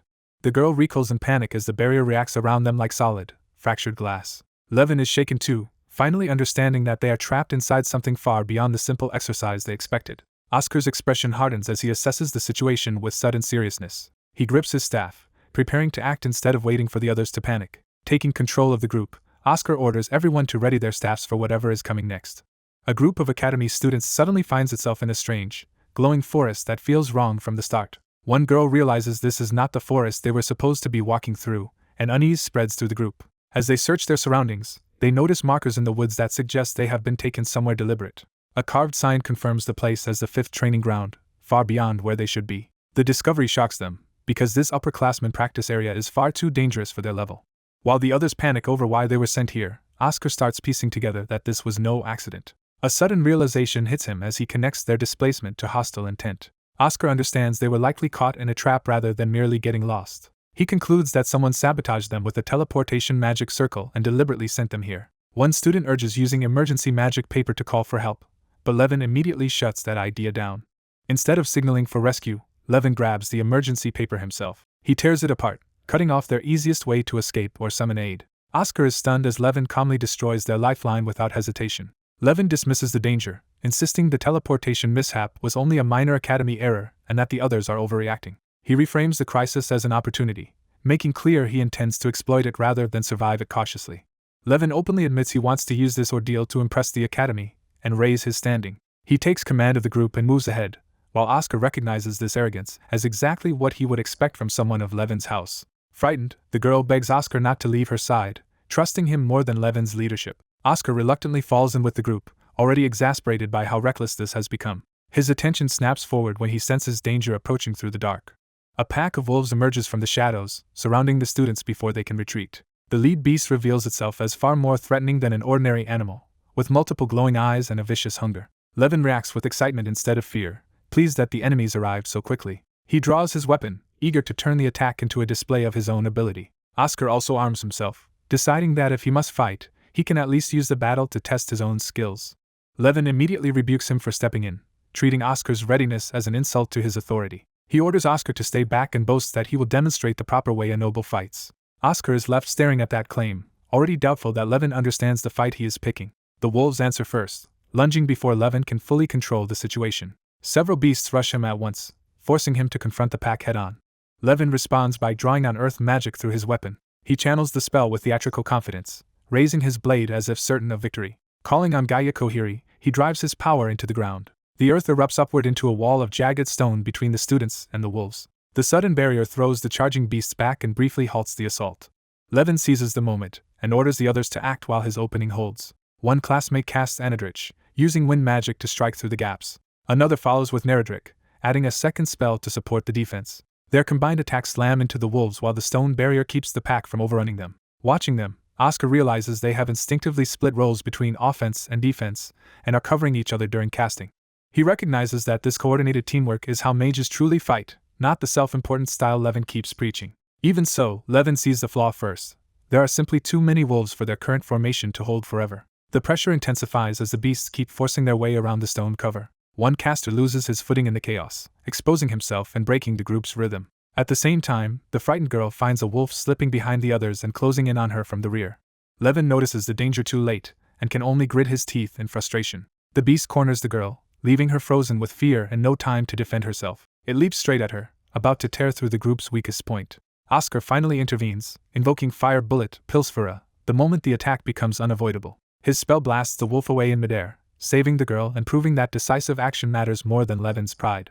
A wolf's sudden lunge nearly turns the encounter deadly. Oscar and the bespectacled girl barely hold their ground as the attack closes in. Once the danger passes, she thanks Oscar for saving her, and he shifts attention to whether the fight is truly over. The aftermath confirms it. The wolves are down, and the students regroup among the ruins. Later that night, the group settles around a campfire in the forest to recover. The red-haired boy boasts that seeing a fight like this so early is a rare chance for commoners, framing the ordeal as luck. Oscar answers lightly, not rising to the provocation. Instead, he praises their teamwork and how effectively they use defensive magic, catching the red-haired boy off guard. But while the others rest, Oscar's thoughts turn inward, toward a harsher standard of strength. He recalls a stern figure who insists that defense alone is not enough and that true power must be able to break through it. That pressure leaves Oscar quietly dissatisfied with his current progress. The girl approaches him with a warm drink, drawing him out of his thoughts. She admits, a little shyly, that despite being told to stay close, she ended up needing his protection instead. Oscar accepts her thanks modestly and treats the rescue as nothing important. He then uses the moment to ask about the defensive magic she cast during the battle. He specifically wants to understand why the same kind of spell seemed stronger at one moment than another. A classmate gives the usual explanation that spells are stronger the closer they are to the caster. The girl gently cuts in and tells Oscar not to worry, while the red-haired boy privately dismisses the whole question as typical commoner thinking. She explains the real principle. Magic weakens with distance because it disperses back into nature as mana. Oscar immediately grasps the implication that spells fade because their mana leaks away. From there, he reasons that if the formula and mana amount stay the same, differences in effect must come from how efficiently the spell uses that mana. That leads him to a new possibility. Strength might be improved by increasing magical efficiency rather than simply adding more power. The girl laughs awkwardly at how technical her explanation became, but Oscar is already following the idea further. For a moment, he looks pleased as a new path opens in his mind. Then the thought strikes him with sudden force. He starts to voice the realization while staring into the steam rising from his cup. His abrupt silence unsettles the girl, who calls to him in concern. Oscar compares mana efficiency to filling a vessel more completely with the same power. The analogy pushes him toward a breakthrough, linking magic control to the same principle behind sword chi. Unseen by the students, an older man in the forest watches them through a luminous spell. His magic reveals the camp and lets him observe the group's behavior from afar. He acknowledges Oscar's pedigree and toughness, but his tone suggests that talent alone is not what interests him. Preparing another spell, he moves to interfere directly. He decides to keep his intentions hidden for now and suppresses whatever response might expose him. With dark power gathering around him, he commits to acting from the shadows. Under the moonlit sky, the forest remains quiet while his plan advances elsewhere. At a separate ritual site, another instructor oversees hooded participants gathered inside a torchlit circle. Some of the cloaked students are already shaken and close to breaking under the trial. The instructor notes that many participants have already dropped out, while this group is performing especially well. She then announces that the test is about to change phases. Professor Isabel arrives in response, carrying herself with calm authority. Her appearance startles the students, who recognize her as the famed professor of life creation. Using a viewing spell, Isabel checks on the examinees and sees that they are managing the challenge competently. She is particularly impressed by one top-ranked student, who is handling the situation with ease. Another student is shown studying alone above the campfire glow, reinforcing that the strongest candidates are already distinguishing themselves. When Isabel asks about Oscar and the others, she is told their familiar is behaving strangely and that the details should be left to Professor Amon. Amon realizes something is wrong when the familiar that should be present has suddenly vanished. Back at the camp, Oscar sits quietly with his drink while another boy dozes nearby, unaware of the growing irregularity. The others remain relaxed around the fire, still thinking the night has settled into safety. Only one student rises to investigate the disturbance, leaving the rest of the camp vulnerable as the unseen threat closes in. A blue-haired student quietly studies a steaming cup while reflecting on how swordsmen compress the energy inside their bodies to strengthen it. He frames that principle as a model of internal concentration, wondering whether magic power could be condensed the same way. As he follows that idea further, he begins to imagine applying a swordsman's method to magic itself. His train of thought is abruptly broken by a scream from outside. Two terrified students come running through the dark, warning everyone to flee. A red-haired student initially dismisses the disturbance as just another weak monster and moves to handle it himself. That confidence vanishes when a massive burst of fire erupts behind them and forces everyone to confront a far greater threat. The group realizes the attack was no ordinary spell but a torrent of flames powerful enough to shake them. As the burning darkness parts in the forest, something huge advances toward them. A clawed foot steps into view, confirming that the source of the attack is a giant beast. The creature reveals itself as a dragon, immediately turning panic into disbelief. The students can barely process that a dragon has appeared in a place where one should never exist. Its looming presence drives home that this is not a misunderstanding but a direct encounter with a catastrophic monster. The blue-haired student quickly understands the danger and shifts from theory to survival. When the dragon roars, its sheer hostility crushes any remaining hope that this can be avoided. The red-haired student recognizes it as a target that only someone at the Demon Emperor's level could subjugate, meaning this attack was likely arranged by an enemy. The blue-haired student reaches the same conclusion and realizes their group is being deliberately targeted. The panicked boys beg Levin to use his defensive magic and remind him he once tore up the emergency help paper, leaving them stranded. The girl hesitates, knowing the situation has already gone beyond what they can safely handle. Seeing there is no escape left, the blue-haired student decides they must stand and fight. When the girl questions the madness of fighting a dragon, he answers that survival now depends on it. The others cling to the idea that Levin's defensive magic can keep them alive long enough to endure. The red-haired student argues that if they can just withstand the attacks, the professors may notice the anomaly and intervene. Acting on that desperate plan, he raises his weapon and prepares a defensive spell. He drives the blade down and casts Earth Shield Gaia Thrus, trying to create a barrier between the dragon and the group.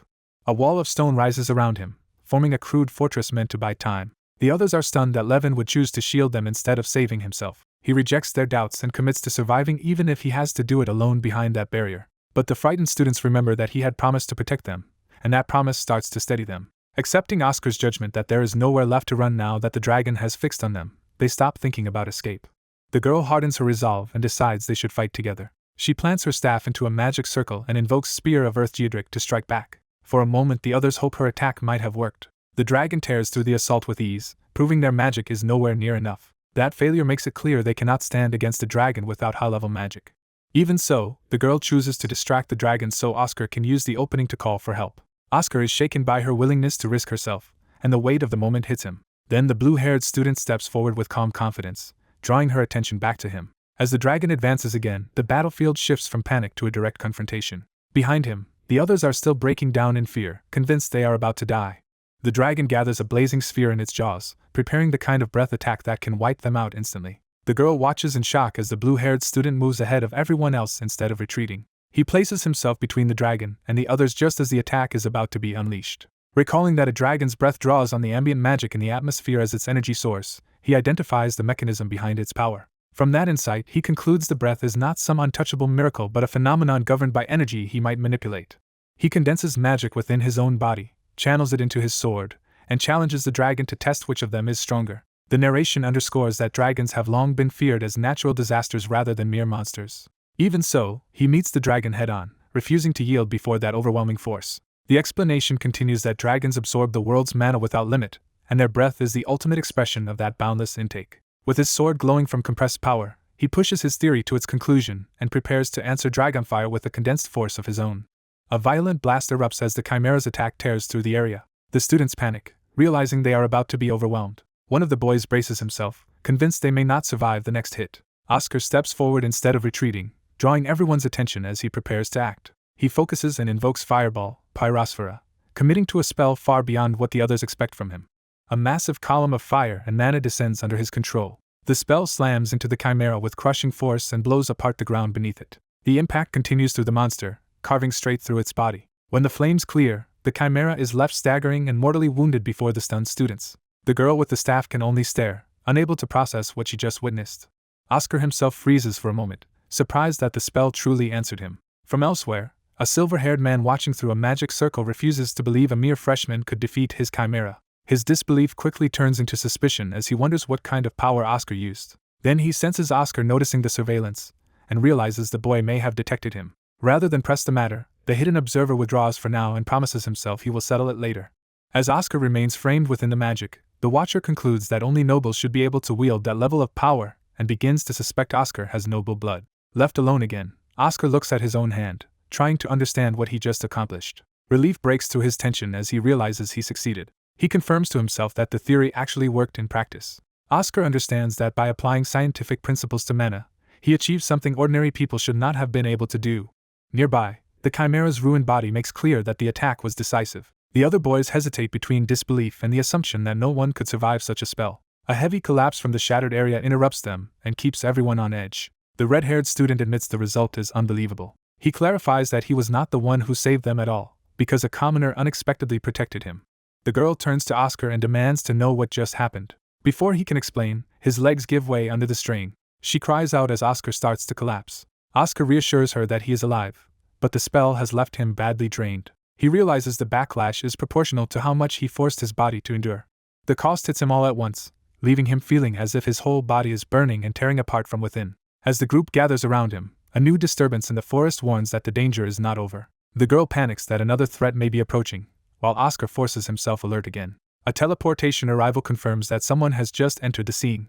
A red-haired woman appears atop a golem and explains that she followed traces of a teleportation circle to investigate, only to find her fears confirmed. She immediately checks whether the students are safe. The group looks up in shock at the sudden arrival of a teacher-like figure and her summoned guardian. Oscar recognizes her at once as Professor Isabel. The relief of seeing help arrive finally breaks his remaining strength. He collapses unconscious as the others rush to him.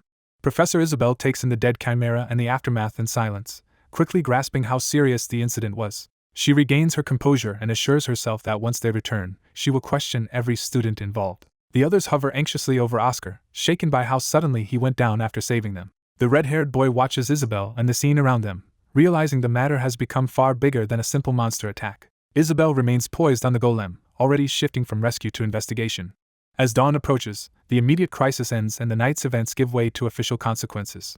The story moves back to the academy under the morning light. Later, Oscar is summoned before a senior academy authority for questioning. The old mage laments that such an incident could occur inside the academy grounds, underscoring the gravity of what happened. Oscar listens quietly, knowing his extraordinary display of power has now drawn serious attention. The academy head reveals that even here, someone has managed to infiltrate the school by posing as a talented commoner. Oscar is jolted by the implication that the threat has reached the academy itself. The headmaster acknowledges Oscar's resilience, making clear that surviving this long was an achievement in itself. Oscar answers that he endured because he had already resolved to become stronger, and saw this as the final test he needed. The old mage weighs that determination in silence before continuing. He admits that real harm has now been done, and as the academy's leader he must tell Oscar something difficult. Outside, ordinary academy life continues, underscoring how hidden the danger still is from everyone else. When the headmaster addresses him by name, Oscar braces for the verdict. The headmaster tells him the only way to survive is to leave the academy, and live a life that has nothing to do with magic. Oscar is stunned by the idea of being cut off from everything he came here for. The warning is rooted in a harsh truth. Because the enemy is specifically hunting him, abandoning magic is supposedly his only chance to live. That future forces Oscar to imagine a life without magic at all. He briefly considers the emptiness of that possibility. The headmaster tries to soften it, insisting that magic is not the whole world and that many people live happily without it. He urges Oscar not to throw away the rest of his life while he is still young. Oscar remembers the joy, purpose, and bonds he found through magic, and the life he would be abandoning feels too important to surrender. He quietly rejects the proposal. The refusal hangs between them as the headmaster turns back, waiting for Oscar to commit to it. Oscar hardens his resolve and decides there is no way he can quit now. The headmaster immediately demands to know what changed his mind. Oscar begins carefully, acknowledging the concern behind the warning, but he argues that if the enemy is already inside the academy and targeting him here, then leaving will not truly solve the problem. Pressed to explain, Oscar steps forward with a concrete plan. He volunteers to act as bait. His goal is to force the hidden enemy into the open where they can finally be identified. The headmaster challenges him directly, asking whether he understands he could die. Oscar answers with calm confidence that he has no intention of letting himself be devoured. That answer amuses the old mage. His amusement breaks into open laughter, as if Oscar has finally given the response he wanted to hear. He apologizes for testing him and admits he had wanted to see the strength of Oscar's resolve for himself. Satisfied, the headmaster offers his hand in approval and acceptance. Oscar accepts, sealing their understanding. With the decision made, the headmaster says Oscar's first priority is not the enemy but getting a proper new staff. Oscar is caught off guard by the sudden practical turn. He examines the worn feather pen-like tool he has been using, a reminder of how makeshift his equipment still is. The matter shifts to the library and workshop where magical tools are handled more seriously. A red-haired girl hands Oscar a beginner-grade staff to use for now. She explains that it suits his current level and is meant as a temporary but proper starting weapon. When Oscar wonders whether a staff is really necessary, she points out how inconvenient his current method is. She demonstrates the old process by dipping a finger into ink. Her lesson is that without a staff, he has to draw magic formulas by hand, using magical ink as a writing medium. She stresses that anyone who wants to wield magic beautifully and effectively needs to care for proper tools. Oscar realizes his improvised pen may already be failing under the strain of his power. He suspects the tool could not withstand the refined magical force he has begun to produce. Before he can dwell on it, someone calls out to him. A bespectacled girl arrives, apologizing for making him wait. Oscar apologizes in return for taking up part of her day off, but she brushes it aside and mentions she had shopping to do anyway. Cheerful and eager to help, she suggests they go buy his staff together. At the shop, Oscar is overwhelmed by the sheer variety of staffs on display. A proud shopkeeper welcomes him by boasting about the quality of their selection as Oscar begins choosing the tool he will need for what comes next. A shopkeeper eagerly presents a set of master-crafted gems, expecting their quality alone to impress the young customer. Before getting drawn in by the sales pitch, Oscar is urged to check the price first. The absurd cost immediately kills their interest, and they decide they cannot afford this store. As they move on, the next merchant seems just as openly fixated on squeezing money out of them. Another seller gives off the same predatory impression, convincing them this search is going nowhere. They leave the crowded market behind and continue through town looking for some better option. Oscar admits that staffs are far more expensive than he expected and well beyond his budget. His companion explains that many mages are nobles, so the market caters to status and appearance as much as function. Feeling guilty for dragging her around, Oscar considers searching alone from here. She refuses to abandon him and insists on staying with him until they find something. Their search brings them to a shop marked with a staff insignia. Seeing the sign, they think they may finally have found a place that actually sells staffs. Before they can enter, a nearby worker warns them away and says going inside is a bad idea. When Oscar asks why, the warning turns into a rumor that the owner pressures customers into buying things they never intended to buy. The ominous reputation only makes the place stand out more. Oscar latches onto that strange detail instead of backing off. His companion grabs his sleeve, trying to stop him before curiosity turns into trouble. She pleads that this must be the kind of place where people are manipulated into purchases and begs him to leave it alone. Ignoring the warning, Oscar reaches for the door. He points out that a shop with such a reputation should have failed already, and that contradiction makes him want to investigate. Inside, they step into a dim workshop lined with weapons and equipment rather than an ordinary storefront. Oscar remains intrigued, while his companion grows visibly uneasy in the unsettling atmosphere. A heavy sound from deeper inside announces that someone has noticed them. A rough-looking craftsman appears, assumes they are just window shoppers, and Oscar states plainly that he came to buy a new staff. The craftsman sets down what he was working on, giving Oscar his full attention. He notes that plenty of staffs are sold elsewhere, and questions why Oscar ended up in his shop instead. Oscar holds his ground without offering an immediate explanation. The craftsman studies him sharply, as if testing whether Oscar is lying about his purpose. His suspicion hardens, and he singles Oscar out with sudden hostility. He lashes out in anger, convinced Oscar is mocking him by coming here under false pretenses. Oscar denies any insult, but the accusation catches both him and his companion off guard. The craftsman snaps that he has nothing to sell to a swordsman, revealing what he believes Oscar really is. That claim shocks Oscar, who clearly did not expect to be seen through in that way. His companion, unnerved by the danger and confusion, urges him to stop arguing and leave at once. Instead, Oscar decides he will buy from this shop after all. The craftsman's instant read on him has sparked Oscar's interest even more. His companion can hardly believe he is seriously choosing the most intimidating shop they have found. Oscar calmly asks what made the craftsman conclude that he was a swordsman. The craftsman shifts from anger to appraisal, recognizing that Oscar is genuinely asking. Oscar waits in silence, inviting the explanation. He unconsciously tightens his hand, betraying how focused he is on the answer. He plants himself firmly, ready to hear the judgment through.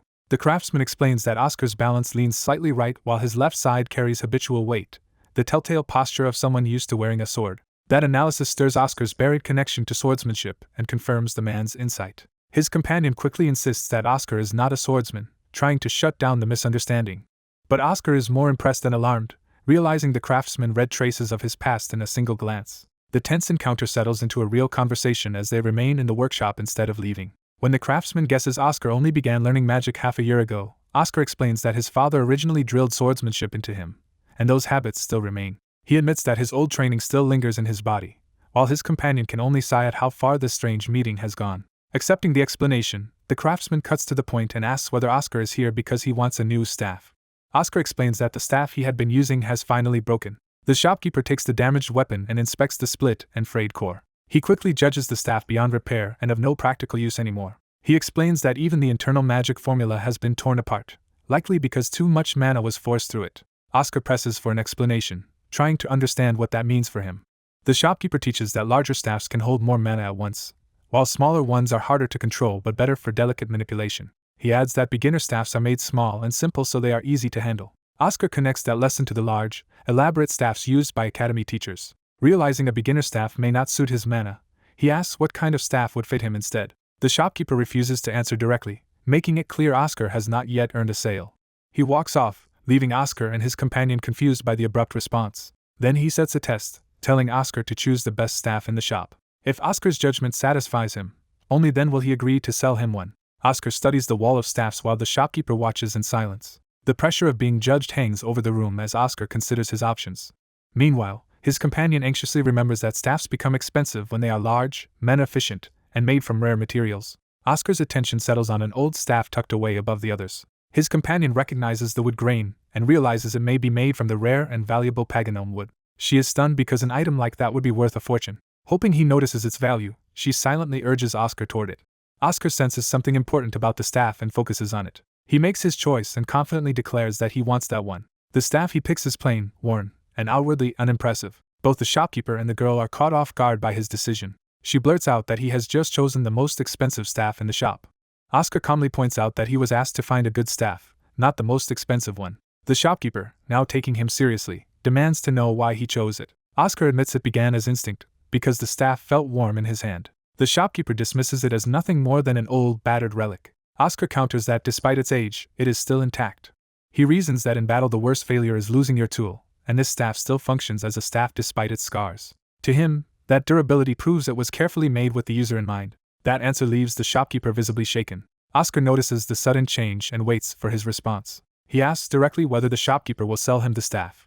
The man refuses, revealing that he made it himself long ago and never intended to sell it. Oscar's companion immediately questions why something not for sale was displayed in the shop at all. The shopkeeper explains that the staff once belonged to someone whose body failed before the tool did. A memory of happier days with that former owner shows the loss still weighs on him. Even so, he insists a staff tied to that kind of story can hardly be called a good one. With that, he turns away and seems ready to end the matter. Oscar gives up for the moment, and tells his companion they should leave and keep looking elsewhere. Before they can go, the shopkeeper stops them and asks where they think they are going. Oscar turns back, surprised by the sudden change. The shopkeeper tells him to wait, because he will bring out a staff that truly suits him.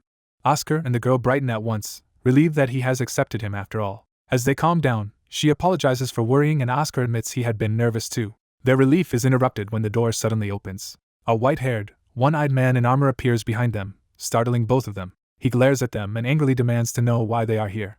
A young woman and a dark-haired man are caught off guard by someone's sudden arrival. The newcomer, an older man in formal dark attire, quietly makes his presence known. The dark-haired man recognizes him at once and stiffens in surprise. The woman cheerfully identifies him as Instructor Eamon and assumes he has come to buy a staff. Eamon gives a vague, non-committal answer instead of explaining himself. Before the moment can settle, the shop owner Rod greets Eamon respectfully, revealing they know each other. Seeing the others occupied, Eamon decides not to interrupt and says he will return later. He leaves the shop, while the woman watches him go with lingering curiosity. She notes that he is already gone and wonders whether he had needed something, while the dark-haired man stays silent. Rod brushes off Eamon's behavior as typical and turns his attention back to the young man.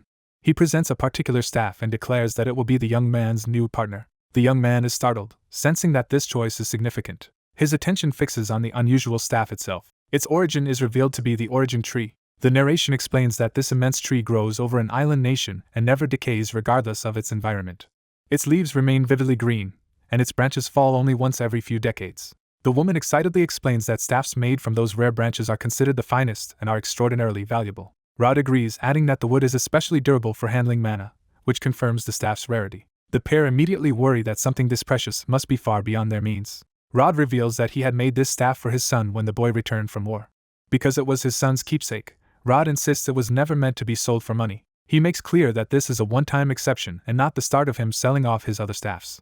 Rod explains that he is offering this one only because no other staff in the shop would suit the young man. The young man accepts the weight of that judgment and grips the staff. Moved by the gift, he thanks Rod sincerely. Rod waves off the sentiment and tells him to stop hesitating and test it. The young man steadies himself and begins to feel out the staff in his hands. He closes his eyes to focus on the connection. Manhwa responds immediately, wrapping around the staff as if recognizing him. Rod watches with quiet certainty, as though this outcome confirms what he expected. The young man realizes the staff feels strangely familiar, as if it had always belonged with him. Rod abruptly cuts the moment short, complaining that he cannot afford to lose another customer, and telling him to leave if he is done. Before going, the young man remembers the question that has been bothering him. He asks Rod whether Instructor Eamon comes to the shop often. The story shifts to a classroom, where the young man and the woman are now seated among other students. Nearby students notice them and begin whispering. The whispers identify them as the pair involved in the upperclassmen practice ground incident, and speculate about a magic circle malfunction, amazed they survived. The gossip turns harsher, with one rumor claiming Levin tried to save only himself. Their murmuring stops when Eamon enters the room. Eamon coldly calls out the class for chatting and makes it clear he is not someone they can look down on. He takes command of the lecture hall, his authority silencing everyone. The young man watches him closely, now with a more thoughtful and measured expression. Back in the shop, Rod answers that Eamon had once been the captain of the squad Rod's son served under. He recalls Eamon and his son together during the war, showing that their connection ran deep. Rod remembers the day Eamon personally came to his door after the battle. With emotion still raw, Rod explains that Eamon even returned his son's memento staff to him. That painful memory centers on the staff being handed back, making clear what Rod had lost. The woman is shaken to learn the truth and admits she had never known any of this. Rod concludes that Eamon treated his common-born son with genuine respect and kindness, proving himself a truly good man. Hearing that, the young man looks at Eamon in a new light, his understanding of him quietly changing. From the wear on a staff, the black-haired student infers its owner is an experienced fighter. He pushes the deduction further, concluding the man's son must have been accepted into the academy and even outperformed noble students. The older man is caught off guard and demands to know how the student could know that. The student's certainty comes from a memory he has already pieced together. He recalls a supervisor at the field training site named Instructor Eamon. The realization hardens into conviction that there is no mistake. He concludes that Eamon was the hidden hand behind the attack on him. The memory shifts to Eamon himself, revealing the man the student now suspects. Watching from the lecture hall, the student realizes Eamon still does not know he has been exposed, giving him a chance to act first. He decides to seize that advantage and make the next move himself. Elsewhere, Eamon stands before a sinister purple entity as if reporting to a superior power. The creature praises Eamon for the cunning he showed on the battlefield. It reminds him that he was sent to the academy because he performed just as well there, and Eamon submits obediently. The entity mocks the academy as harsher than war, testing his resolve. Eamon nervously denies that the school has broken him. The creature orders him to produce real military results instead of excuses. Left alone after the command, Eamon withdraws from the audience under heavy pressure. He stands in tense silence, burdened by the demand now hanging over him. By daylight, the story returns to the academy's formal halls. The headmaster is stunned when the student identifies Eamon as the one who attacked him. Even so, the headmaster struggles to accept that accusation. He remembers Eamon as a brave man who once risked his life for his comrades. The student insists that Eamon's past only makes the conclusion more certain, not less. The headmaster concedes the claim may be true, but without proof he cannot arrest Eamon. The student reveals that this lack of proof is exactly why he came. The headmaster realizes the student already has a plan. The student proposes recreating the same kind of vulnerable situation as the first field training attack. He reasons that if another chance appears with few witnesses and no evidence, Eamon will try to eliminate him again. The headmaster falls silent, weighing the danger of using the student as bait. A mission notice is produced, showing the operation that could create such an opportunity. The assignment concerns Princess Ariel, who had originally been scheduled to enroll in Class 1. Her enrollment was postponed because of side effects from ancestral magic within the imperial family. Now that delay has ended, and the matter is being formally explained, the class is told that the mission is to travel to the imperial capital. Their objective is to escort the imperial princess safely back to the academy. The students absorb the announcement, some quietly focused on what it means. One silver-haired student in particular reacts with immediate concern. The black-haired student recognizes that leaving the academy for the capital creates the ideal conditions for Eamon to target him. The instructor finishes the briefing and opens the floor for questions. A student named Zizan raises his hand. He asks whether the black-haired student, who was specially called into this mission, can truly keep up with the rest of them. The question openly challenges whether someone of his level belongs on the operation at all. Zizan answers his own question with reluctant acknowledgement. He admits that based on the field training results, the black-haired student is not merely keeping pace but has already surpassed the others. That admission shocks him even as he says it. Another classmate remains quiet, watching the exchange without comment. Zizan's resentment surfaces as he contrasts that success with the weak, low-status version of the student he thought he knew. The black-haired student is taken aback by the bitterness behind those words. The complaint broadens into frustration that people keep praising him despite his supposedly insignificant background and meager magical ability. The headmaster watches over the class with a knowing calm, letting the tension reveal how much the student's rise has unsettled everyone around him. In class, the white-haired noble points out that the dark-haired student's grades somehow surpassed his, and his resentment immediately surfaces.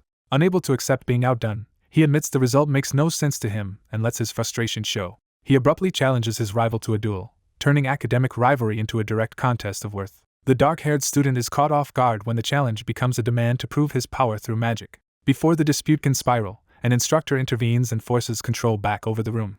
The instructor warns that if they leave this tension unresolved, the upcoming escort mission will fail. He settles the matter with a harsh compromise. They will duel, and whoever loses will be removed from the mission. Though uneasy, the dark-haired student accepts, while the white-haired noble welcomes the chance to settle things. They face each other in the training grounds, with the duel now deciding both pride and participation in the mission. Holding a crude staff, the dark-haired student wonders how he ended up risking everything like this. A sudden realization hits him as he senses his opponent moving first. The white-haired noble raises his wand and immediately fills the sky with ice magic. The dark-haired student looks up in shock as multiple summoned ice constructs form overhead. His opponent presses the advantage at once, taunting him to survive if he can. Surrounded by descending ice, the dark-haired student is forced into pure defense before he can even counter. He steels himself, deciding that whatever happens, he cannot afford to lose this mission because he still has unfinished business with Amon. That resolve hardens his expression and steadies him. He openly names his opponent, Zazan Gylosis, and declares that he is ready to fight back. For a brief instant, the world seems to hold its breath before the attack lands. The first impacts smash apart the training dummies, showing the destructive force aimed at him. Onlookers praise the display as proof of the Gylosis family's famed ice magic, reinforcing the pressure on the duel. Zazan stands with the confidence of someone used to being admired for that inherited power. The shattered targets make clear that his magic is not just flashy but lethal enough to overwhelm ordinary defenses. Even so, Zazan's confidence wavers for a moment, as he gauges whether his opening barrage was enough. His thoughts turn inward, recalling the burden of belonging to a prestigious magical house and being measured against impossible expectations. He remembers the humiliation of being seen as talentless despite his lineage. That memory sharpens into anger, revealing that this duel is also his attempt to prove he is not the family disappointment. He recalls how relentlessly he trained to meet other standards and to catch up to his brother. Now, facing his rival across the arena, he channels all of that frustration into the need to validate the Gylosis name. He declares that proving himself worthy of his family is the true stake behind his aggression. Driven by that obsession, he unleashes an even larger wave of ice magic to crush the match through sheer force. The dark-haired student instantly recognizes the danger and reacts before the barrage can trap him. He slips away as the ice tears through the ground where he had been standing. Zazan is startled by his speed but immediately escalates, refusing to let mobility save him. He shifts tactics and casts a freezing field meant to lock down the entire battlefield instead of just striking at one target.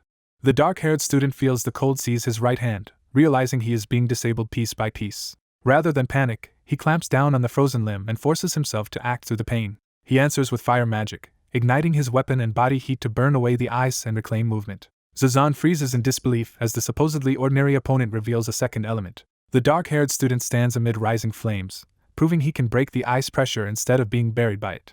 He regains his composure quickly, showing that battle hardship is familiar territory for him. From the sidelines, the instructor and another observer watch closely as the duel stops being a simple noble's demonstration. The instructor notes that using fire to cloak himself and break through the ice shows unusual combat experience and adaptability. Zazan rushes in through his own floating ice, trying to recover momentum before the fight slips from his control. The instructor remains calm, already judging the deeper imbalance between them. He concludes that despite Zazan's magical pedigree, the gap in real combat ability means he cannot sustain victory by flooding the field with raw power alone. The dark-haired student pushes through the ice enclosure, refusing to be pinned down by quantity. Zazan grudgingly acknowledges his opponent's extraordinary ability, though he still frames it with class contempt by calling him a commoner. But even while admitting that much, he prepares one more move, unwilling to concede either the duel or his pride. He summons a massive magic circle overhead and begins another overwhelming ice attack, determined to prove that his family's power still surpasses everything else. A young girl turns to a landscape image in her book, drawing attention to something unusual she has found. Nearby, a small child studies quietly while a tense adult presence looms, setting a watchful, uneasy mood. A bespectacled instructor notices the disturbance and immediately demands to know what it is. At that moment, the black-haired fighter rises through a surge of blue energy, ready to continue the duel. He apologizes for the delay and reveals he spent that time preparing something. Facing his white-haired opponent across a field of ice, he forces the other side to wonder what hidden setup he made. He decides the waiting is over and declares that he is taking the offensive. The white-haired duelist tries to cut him off at once, launching another ice-based attack before he can act. Ice spears erupt around the black-haired fighter, but the attack carries a concealed follow-up he only notices too late. Realizing the trap was hidden inside the earlier barrage, he understands his opponent had layered the assault in advance. The white-haired fighter presses in confidently, convinced his refined mana control has already secured the exchange. He boasts that his mana refinement is complete, believing that technical superiority will decide the fight. A massive ice formation blooms overhead, threatening to crush the black-haired fighter under overwhelming force. Instead of retreating, he channels fire through his weapon and calmly judges that one hand is enough to answer it. His flames explode upward, shattering the giant ice attack and instantly reversing the momentum of the battle. The white-haired duelist is stunned as his expected advantage collapses in front of him. The instructor and the child watching from the side are both caught off guard by the sudden turn. As the flames continue, the black-haired fighter realizes his body feels unusually light, and that his mana is flowing exactly as he wants, with one formula linking cleanly into the next. He recognizes that he has entered a state of effortless control and, for the first time, genuinely enjoys the fight. That mastery lets him break through the white-haired fighter's defenses and strike cleanly through the remaining protection. The white-haired duelist is horrified to realize his defensive spell has been shattered, something he thought impossible. Now forced to one knee, he can only stare as his opponent walks toward him in complete control. Defeat leaves him frozen in disbelief, unable to reconcile what just happened. His shock gives way to an old memory of asking how he could ever become like his admired older brother. In that memory, his brother gently dismisses the praise and insists he is nothing special. The brother explains that truly extraordinary people exist in the world, people who make ordinary talent look insignificant. Back in the present, the black-haired fighter stands before him as the living proof of that truth. Before the humiliation can deepen further, the instructor cuts in sharply and ends the confrontation. She formally declares the match over while the winner still has his weapon leveled at the kneeling loser. Elsewhere, a door is struck in the night, abruptly breaking the silence. A red-haired student, already agitated, snaps in frustration as the interruption catches him at a bad moment. His thoughts reveal the source of that anger. He is tormented by the way other students talk and compare themselves. He recalls the constant chatter and judgment around him, which only feeds his resentment. In his bitterness, he blames the black-haired student for everything that has gone wrong. Another knock forces him to stop brooding and turn toward the door. He opens it warily and demands to know who would come at such an hour. The moment he sees the visitor, his anger is replaced by shock. Standing there is Professor Amon, whose sudden appearance immediately changes the stakes. By morning, the academy returns to its formal routine as students gather in a large lecture hall. The black-haired student sits among classmates, appearing calm and engaged as the new day begins. Even so, his attention shifts, as if he senses someone or something significant nearby. The white-haired student enters carrying his things while others trail him, but he remains withdrawn and tense after the loss. His expression hardens, showing that the defeat is still burning inside him. He remembers kneeling before his opponent and admits to himself that he envied the natural brilliance the other seemed to possess from childhood. In that memory, he rejects the offered hand, refusing comfort along with the implication of inferiority. He swears directly to his rival that no matter how many years it takes, he will surpass him. The black-haired student answers that challenge with a faint, unreadable smile rather than argument. In the present, he quietly resolves that he has no intention of stopping here and plans to settle matters with Amon the next day. Outside, the academy stands under a clear sky as the day's formal proceedings begin. At the podium, the instructor announces that before class starts, they will first conduct another mana measurement. Levin hurries into the academy building, already arriving under quiet scrutiny. He enters the lecture hall with his injured hand wrapped and a book tucked under his arm, trying to keep his focus. The instructor immediately notes his lateness, making clear that Levin has drawn attention before even sitting down. As he heads up the stairs, nearby students mock him for being overly protective of himself, while Levin ignores the bait. He swallows his irritation and keeps moving, choosing silence over a pointless response. Once seated, he withdraws into himself, but the bandages on his arm still make him stand out. Oscar notices the injury at once and starts wondering what happened to Levin. Levin opens his book and tries to act as if nothing is wrong. The instructor restores order and begins the mana measurement lesson, pushing the class back to its real purpose. Afterward, the students file out, shifting the scene from formal classwork to private tensions. Oscar is praised for another rapid increase in mana capacity, confirming that his growth has become unusually fast. Encouraged by that progress, Oscar starts imagining a future where he can stand beside the stronger students. Before he can enjoy the moment, Levin calls out to him and cuts through the light mood. Levin approaches with a hard expression, making it clear this is not a casual conversation. He addresses Oscar directly, forcing the other boy to give him his full attention. Levin bluntly demands to be taught how to become strong, turning the encounter into a challenge. Oscar is caught off guard and asks what Levin is even talking about. Levin refuses to let him dodge and claims he already knows Oscar is hiding something important. His bandaged hand tightens against his chest, showing how desperate and strained he really is. Oscar freezes at the accusation, startled that Levin would call it a secret. That night, the two meet alone on the training grounds, away from the academy's ears. Oscar notes that Levin prepared even this setting in advance, recognizing how serious and persistent he has become.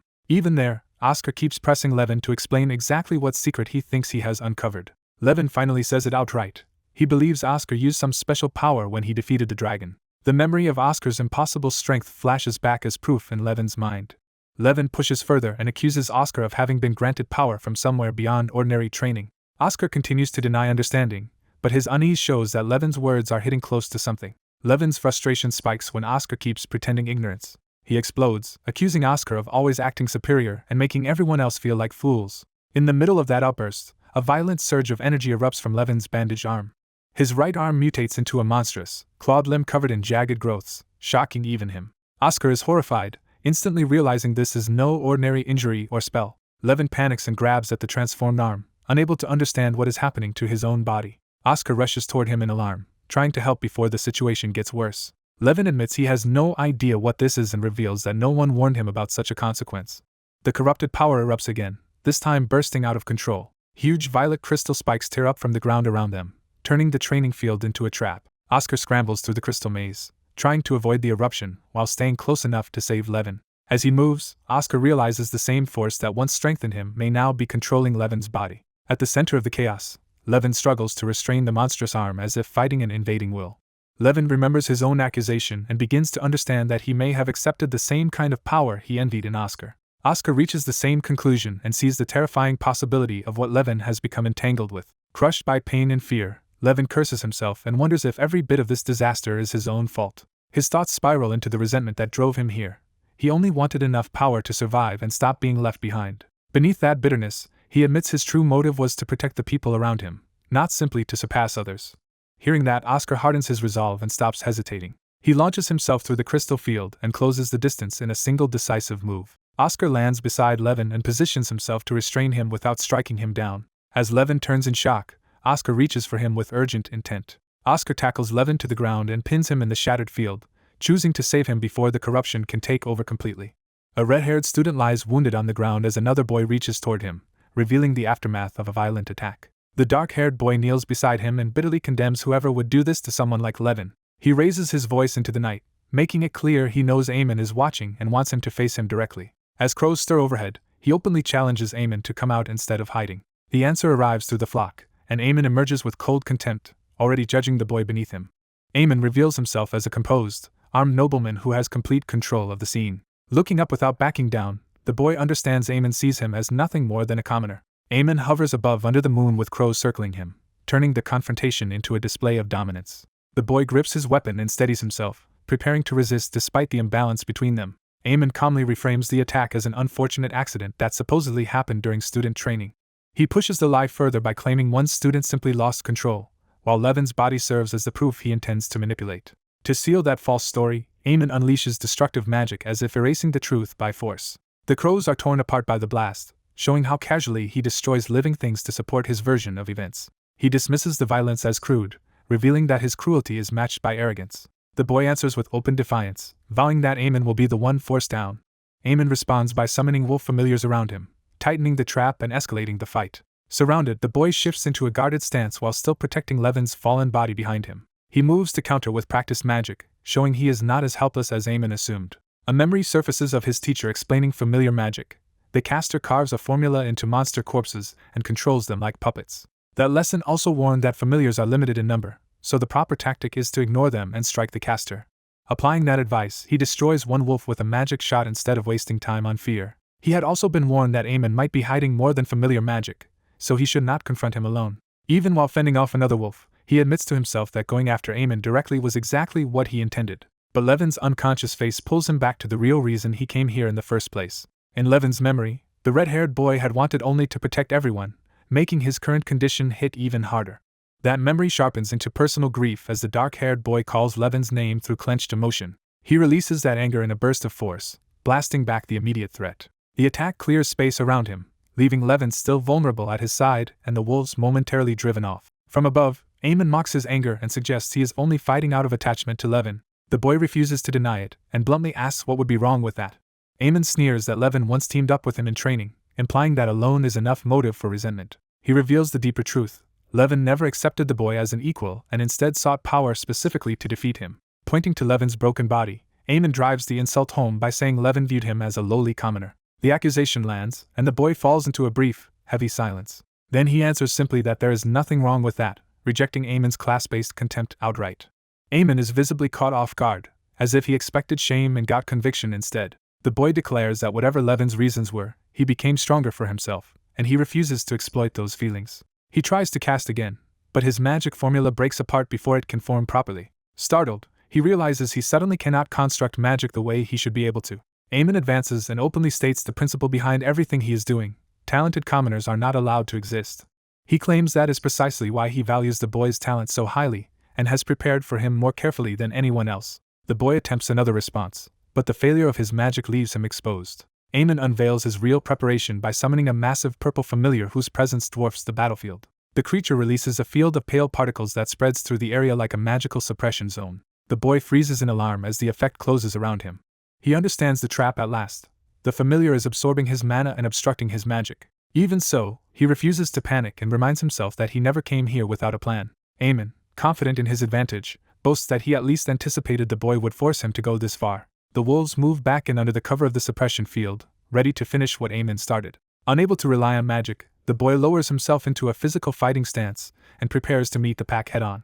The one-eyed instructor explains that no new magic formulas can be created here, though already mastered spells and familiar magic still function. The young mage listens tensely and begins connecting that rule to a long-standing mystery. In the corrupted field, the instructor coldly declares that his student's lesson is over and frames the coming death as a final gift. He advances with summoned beasts at his side, fully in control of the trap he has prepared. The student stands alone with an unconscious companion in his arms as the wolves close in, and he demands to know why every outstanding mage before him failed here.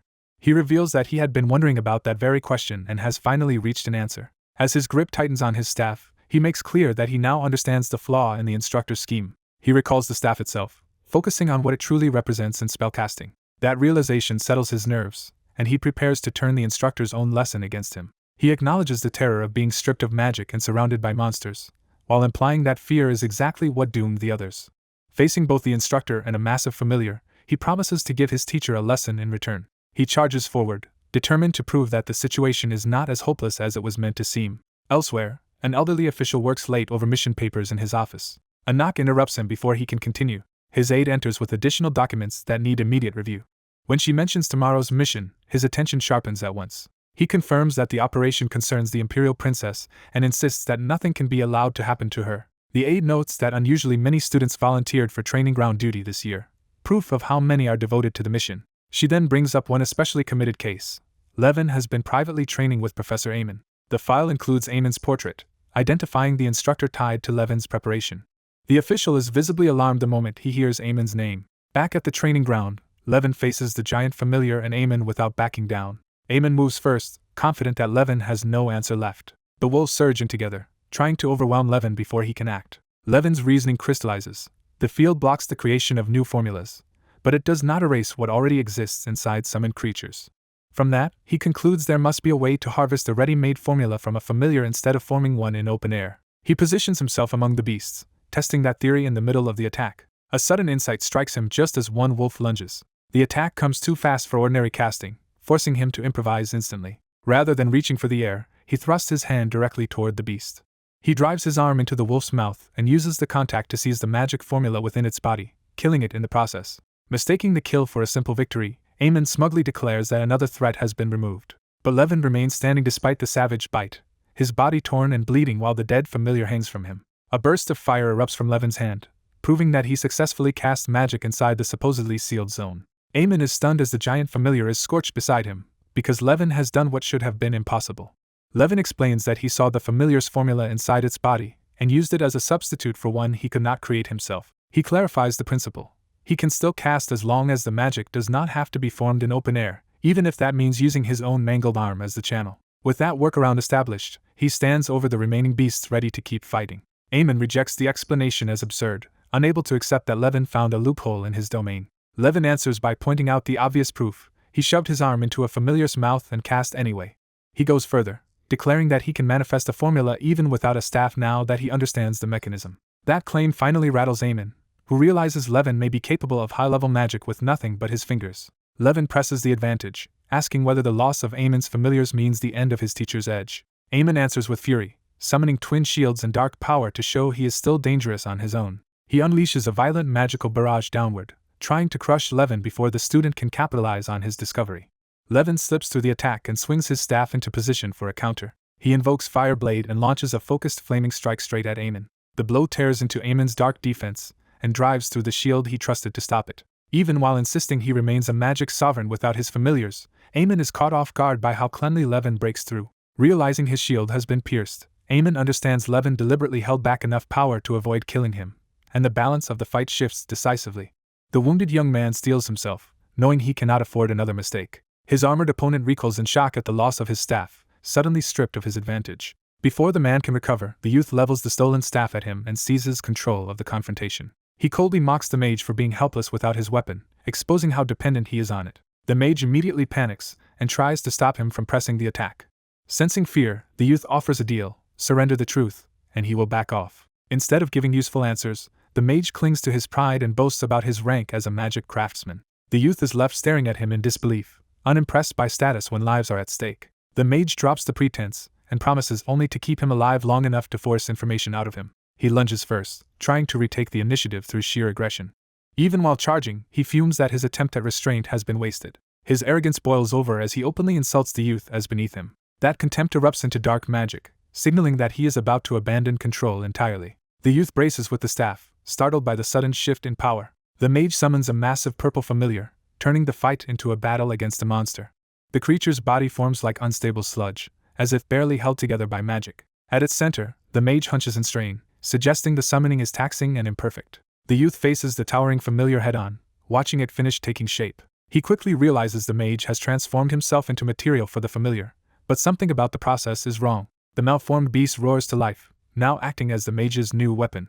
It slams down with enough force to shatter the ground, forcing the youth to evade a direct hit. Its body ripples and sags after the impact, reinforcing how unstable the construct is. Reading the situation, the youth concludes the mage has lost his reason and that capturing him cleanly may no longer be possible. A new presence interrupts his thought, and he turns toward a sudden surge of magic. Wind magic spirals into the battlefield, cutting through the chaos and halting the familiar's momentum. An older wizard descends from above, arriving with calm authority just as the youth is being overwhelmed. He lands under the moon with staff in hand, clearly someone far more formidable than the mage. The newcomer judges that the situation has gone far enough and prepares to take command of it. Meanwhile, the familiar continues to ooze forward, still dangerous despite its instability. It pounds ahead like a mindless beast, driven only by rage and corrupted magic.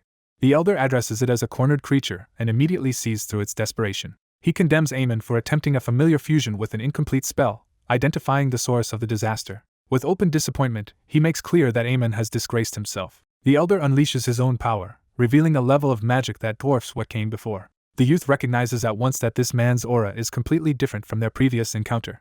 The elder turns fully toward the threat, taking the field as the true master of the situation. He names Eamon by his title, making this less a rescue than a formal judgment. As headmaster and magic saint, he declares his authority over the fallen mage. He begins the sentence he intends to impose, channeling wind through his staff. The familiar surges at him anyway, trying to crush him before the spell can finish.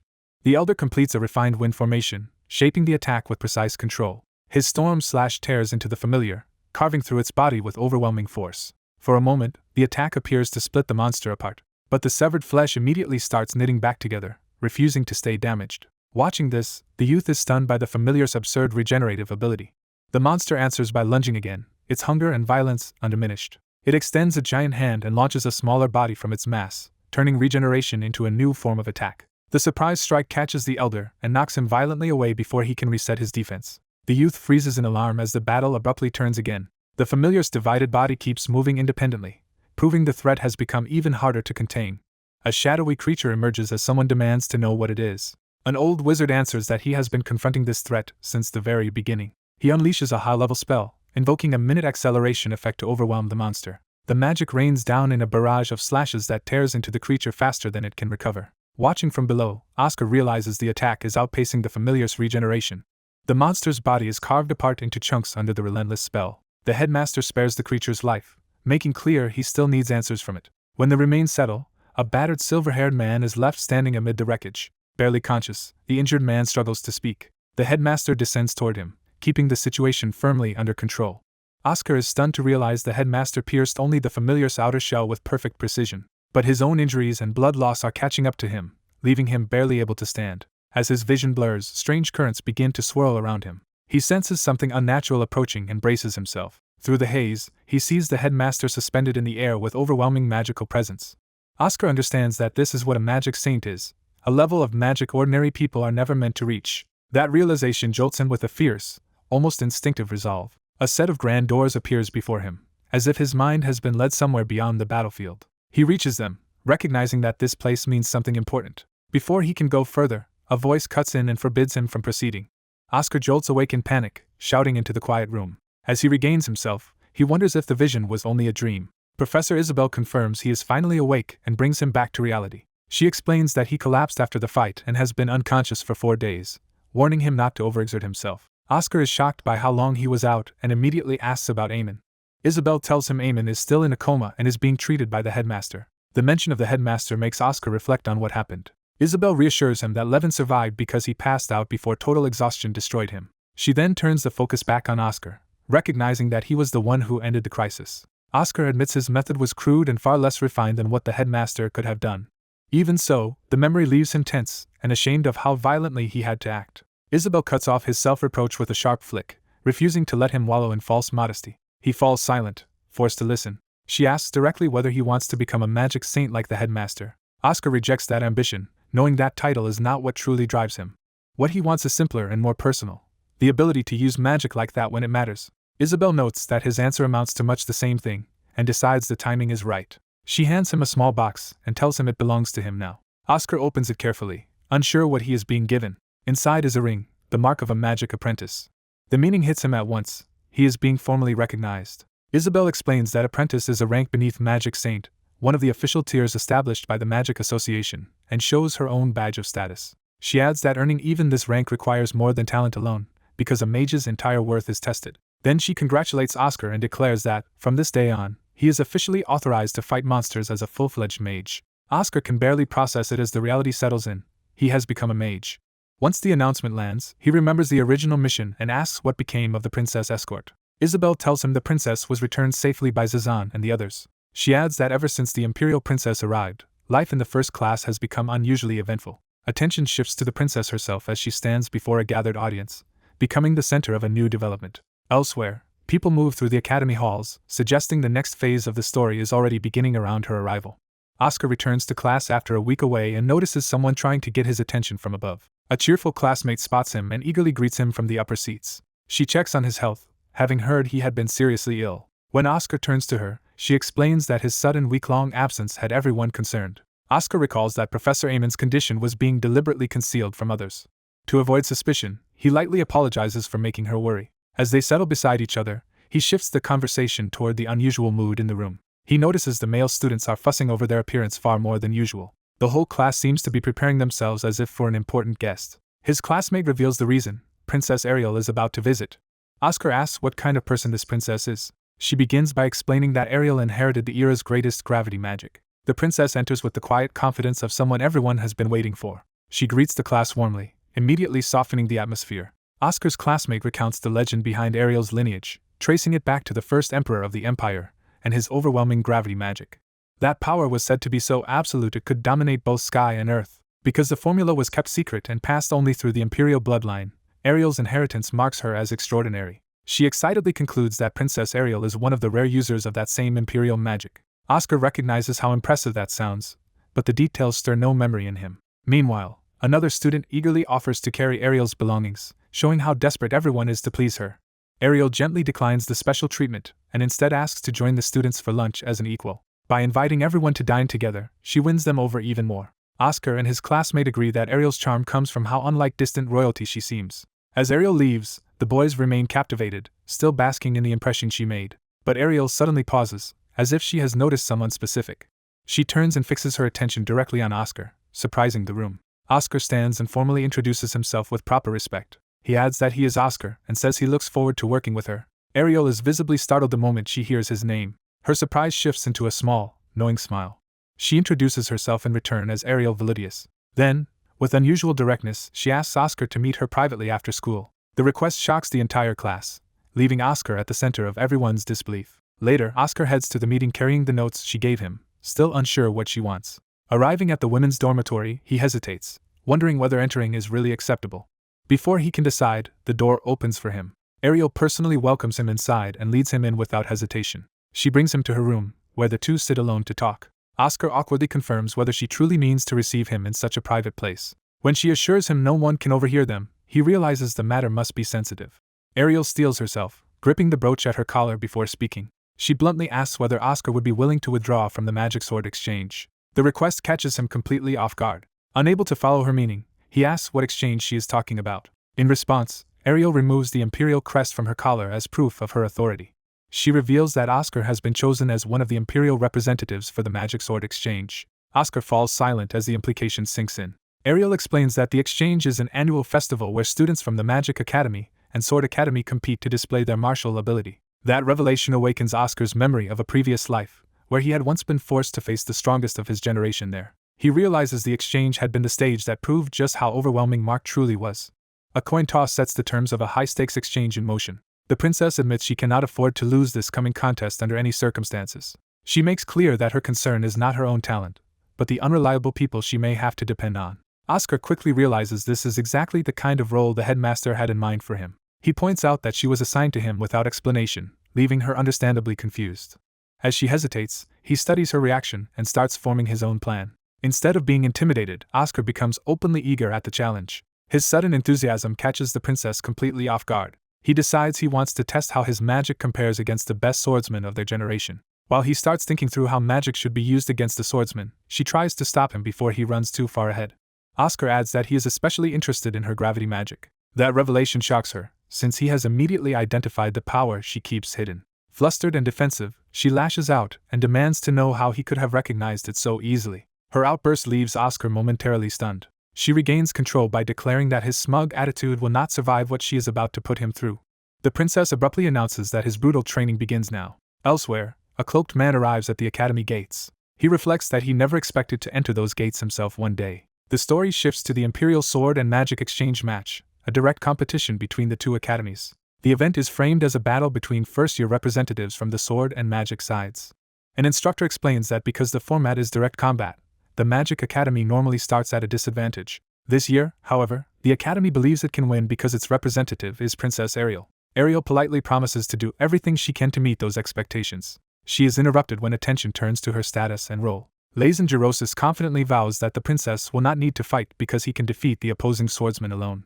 Ariel accepts his confidence graciously, while Oscar watches the exchange in silence. Lazen's sharp look reveals that he has already marked Oscar as a rival. Oscar returns the stare, equally ready to challenge him. Their rivalry surfaces openly as Oscar declares this exchange match the perfect chance to prove how much stronger he has become. Ariel is left trying to make sense of the sudden competitive tension between them. The instructor cuts in to regain control of the room. He announces that it is time to address the real purpose of the gathering. Before the exchange match, it is customary for the representatives to spar with an outside swordsman. Oscar is startled as he realizes who that outsider is. The visitor is revealed to be his father. His father greets him calmly, pleased to see him again after so long. The instructor introduces him as Brian, a sword master of exceptional skill and a teacher capable of handling many disciples. He explains that the academy has sought Brian's help for years, and that this is the first time he has agreed. Brian states the situation plainly. He has come to make sure Oscar wins. He follows that promise with a hard warning for everyone to prepare themselves seriously. Lazen looks pleased by the challenge, while Ariel grows more uneasy beside him. Ariel quietly asks Oscar if he really comes from a swordsman's family. As she processes it, she recalls that her own father founded the guild in his generation despite being born a commoner in a swordsman's household. That makes Oscar's position as a representative feel even more significant to her. Brian then tests the group by asking what they actually understand about swordsmen. The question centers on the core of swordsmanship, empowering the body and weapon with sword aura. Lazen answers that swordsmen are close-range fighters who enhance themselves through that aura. Brian accepts the definition and pushes further by asking how one should fight such an opponent. Lazen responds with the standard strategy of keeping distance and suppressing them with long-range magic. The instructor notes the answer, while Brian's reaction suggests the lesson is only beginning. The dark-haired swordsman opens by deciding the first mistake to fix is their understanding of combat itself. Facing the white-haired mage from a long distance, he explains that magic type is irrelevant if a strike lands before a spell can be completed. The mage doubts that such a distant stance makes sense, and challenges him on it. The swordsman calmly confirms his position and orders the mage to unleash his strongest spell the moment the signal is given. The mage accepts the instruction and prepares to cast. The others watch as the lesson is set up like a formal demonstration, with the swordsman standing far from his opponent. The blue-haired girl worries that he is too far away to do anything, but the dark-haired young man beside her disagrees. He argues that for a true swordsman, this distance is actually too close, leaving her even more confused. At the examiner's command, the trial begins. The mage immediately starts a powerful ice spell, trusting the swordsman's challenge. The swordsman remains still for a heartbeat, centered and ready. Before the spell can finish, he bursts forward in an instant and closes the entire gap. The spectators are stunned by how abruptly he vanishes from one place and appears in another. The mage realizes too late that the swordsman has already reached him before the casting can be completed. The swordsman explains that this overwhelming acceleration is simply the natural speed of a trained swordsman. Having made his point, he ends the demonstration and calls for the next participant. The dark-haired young man steps forward to volunteer, while the blue-haired girl shrinks back nervously behind him. He takes his place with a wooden practice weapon, ready to test himself against the swordsman. The swordsman greets him with amused confidence and decides to see whether his training has gone stale. He reiterates the lesson for everyone watching. This is what a real swordsman looks like.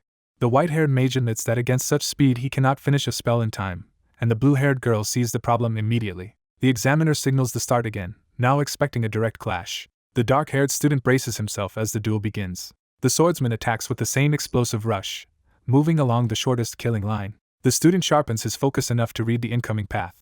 He barely reacts in time as the blade flashes toward him. Even with that warning, the strike reaches his throat almost instantly and leaves no room for error. He salvages the exchange by driving his own weapon in at the same time, forcing a mutual hit instead of a clean loss. With the blade at his neck, he coolly proposes counting it as a draw. The swordsman blocks the counter with a lightning spell and praises him for not having grown dull.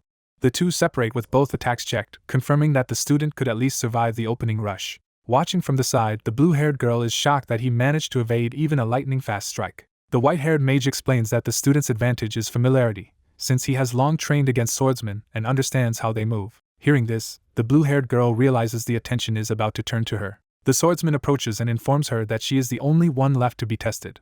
She politely refuses, claiming the opportunity is tempting but unsafe. As she fidgets with her handkerchief, she insists she still cannot fully control her power. To justify backing out, she reveals a dangerous green magic and warns that she might kill him by accident. The others immediately identify her ability as gravity magic and stare in surprise. The dark-haired student begins connecting that revelation to something significant he has heard before. Later, away from the training ground, the blue-haired girl hurries through the corridor alone. Relieved, she tells herself that she escaped the test and avoided a disaster. Meanwhile, the white-haired mage reflects that the swordsman truly lives up to his reputation.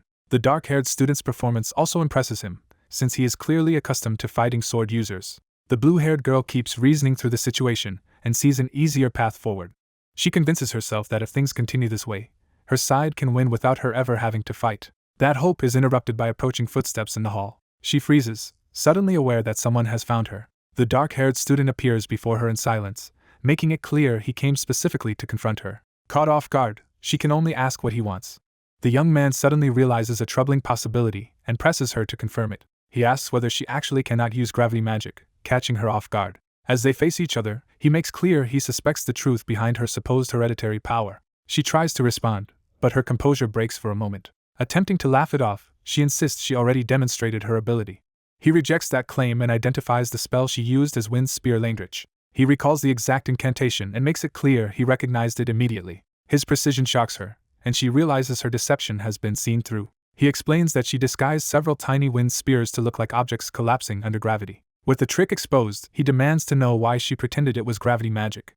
She panics, understanding how dangerous this revelation could be for her. In her mind, exposure means hostile scrutiny and disaster closing in from every side. But instead of condemning her motives, he dismisses the reason for the lie as unimportant. That response leaves her stunned and unsure what he intends. He brightens and eagerly asks her to show him real gravity magic if she truly can use it.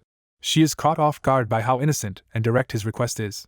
To him, her secret is less a scandal than proof that she has been trapped by obsession with magic. She gives up on denial and admits there is no point hiding it anymore. She acknowledges his sharp eye, noting that no one else, not even her professors, ever noticed. At last she confesses plainly that she cannot use gravity magic. That admission pulls her back to childhood, when her mother noticed her sadness and asked what was wrong. As a sickly noblewoman confined to bed, her mother explained that the family's hereditary magic had not appeared in her daughter. The child protested because she had been told her mother would be so happy if she inherited it. Her mother gently told her that it was all right even if she never could. What mattered more to her mother was seeing her daughter smile.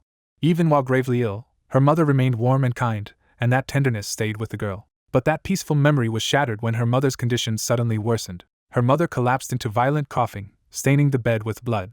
Servants rushed in as the household descended into panic over the crisis. Soon her mother was being taken away in a carriage, and the child ran after her in terror. Desperate, she begged to know where her mother was going. Her mother said the emperor had arranged for her to recover somewhere with fresher air. The girl was startled that her distant father had done something so considerate and asked if the trip would heal her. Her mother hesitated, unable to answer with certainty. Even so, she forced a reassuring smile and told her daughter it would help.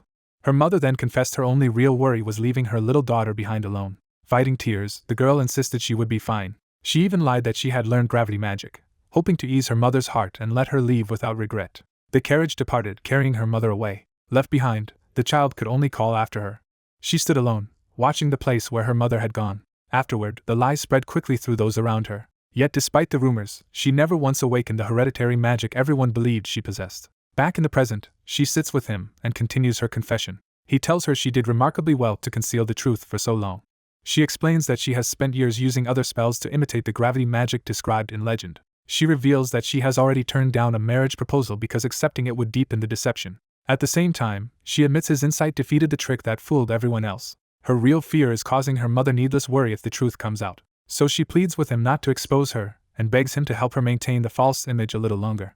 The dark-haired student listens in silence, giving no immediate sign of what he thinks. The white-haired girl brightens with relief, realizing he has accepted what she said and starting to thank him. He eagerly proposes that since she will use gravity magic in the exchange match, they should train together. Her gratitude turns to disbelief when she realizes he has ignored the point she was trying to make. His confidence recalls how unexpectedly effective he has been at guiding other students in sword training. He takes pride in that success, half-jokingly deciding he may actually be a capable teacher. Elsewhere, the story shifts to a broader truth about magic itself. Magic is framed as a power granted only to those deemed worthy. A masked authority figure explains that one long-standing principle has always been used to belittle swordsmen. For the coming exchange match, that figure insists on the cooperation of a chosen representative. To secure that help, a hidden superior promises to fulfill the representative's personal wish after victory. The masked representative accepts the arrangement and departs. The secret meeting ends, leaving the conspiracy in motion behind closed doors. The ideology behind it is laid bare. Swordsmanship is treated as the antithesis of mana and the opposite of magic. Their plan is to turn that prejudice into spectacle by pitting supposed heresy against heresy. At Imperial Ares Swordsmanship Academy, ordinary training continues under the shadow of the coming event. Students spar intensely, showing the academy's focus on martial discipline. A robed professor passes through the training grounds and notices something unusual. He admits he never expected a certain development to happen. That development is Lady Isabel of the Magic Academy agreeing to this arrangement. He questions whether helping the Sword Academy's side amounts to aiding her own enemy. Isabel dismisses the concern, making clear that she welcomes strong opposition no matter whether it comes from mage or swordsman. The professor dryly accepts her answer and leads her onward. As they enter, he warns her that this year's representatives are especially troublesome. Inside, several formidable students await, and the gathering makes clear the exchange match will be anything but simple. Isabel is pleased rather than intimidated, already looking forward to the contest. Back in training, the white-haired girl demonstrates a basic wind spell by launching controlled bullets of compressed air. Her shots strike the practice targets cleanly and in rapid succession. She assumes such an elementary spell could reveal nothing meaningful about her. He proves otherwise, reading her casting style at a glance and concluding that her magic is precise, meticulous, and elegant. Satisfied that he understands her general strengths, he asks her to show him the gravity magic she plans to use. She bristles at his tone, sensing that he is judging her from above and resenting it. Even so, she prepares herself and raises her staff to comply. When he asks about the cloth wrapped around it, she explains that her family's rules require gravity magic to be disguised so its formula appears different to outsiders. She unveils the staff and begins invoking the hidden inheritance magic. The secrecy of her family's inherited formula is absolute, and she treats the spell with solemn care. A vast gravity circle blooms beneath them, lifting her into the air and warping the space around them. The pressure spreads through the ground, cracking it under the force of the spell. But the elaborate construct collapses almost immediately, shattering before it can become useful. She drops back down and admits with frustration that the result is the same as always. The spell still fails her. Believing herself hopeless, she tells him he must understand by now that helping her is a waste. He refuses that conclusion and says it will only be a waste if her effort leads nowhere. His persistence unsettles her, and she asks why he is willing to go so far for her sake. The question draws him into a painful memory tied to his own past with the sword. He answers that he knows how much it hurts to keep living inside a lie. More quietly, he admits the lie in his own case was one he told himself. He reflects that nothing will change for either of them if they remain trapped in that state, leaving her shaken by the honesty of it. Returning to the problem, he asks whether there are mistakes in her magic formula. She insists she memorized the formula desperately, and exactly as she was taught. That answer points back to a childhood spent buried in books and study, suggesting how hard she struggled to master the inherited spell. A dark-haired student reasons that the failed formula must come from either insufficient mana or a mismatch between the formula's output speed and its activation requirements. The white-haired girl hesitates, unconvinced but still listening as he continues working through the problem. She admits that even the royal family's finest magicians struggle with this level of magic, so she had concluded it was simply beyond her. He immediately rejects that conclusion and insists the problem cannot be impossibility itself. His certainty catches her off guard, and she realizes he genuinely believes in her ability. When she blurts that out, he flatly denies believing in her personally, jolting her with the blunt answer. He clarifies that if the formula is corrected and supplied with the proper amount of mana, the magic will activate without fail. What he truly trusts is magic itself, and the logic behind it. His answer is so oddly sincere that her frustration gives way to amusement. She breaks into a smile and decides he is an unusually strange person. He accepts that reaction with quiet confidence. As he reflects on her talent, he recognizes that her magical skill is exceptional for someone their age. That realization leads him to question why someone so gifted would avoid using gravity magic, and a new possibility begins to form in his mind. He suddenly notices a disturbance nearby and his attention snaps away from the discussion. Reacting instantly, he moves in front of the girl and forces her down out of danger. She lands hard, startled and confused by his abrupt intervention. A thrown blade strikes the ground near them, confirming that he moved just in time to stop an ambush. Their attacker reveals himself from above, amused that the boy noticed the threat. The orange-haired intruder mocks him as a pampered noble while sizing him up.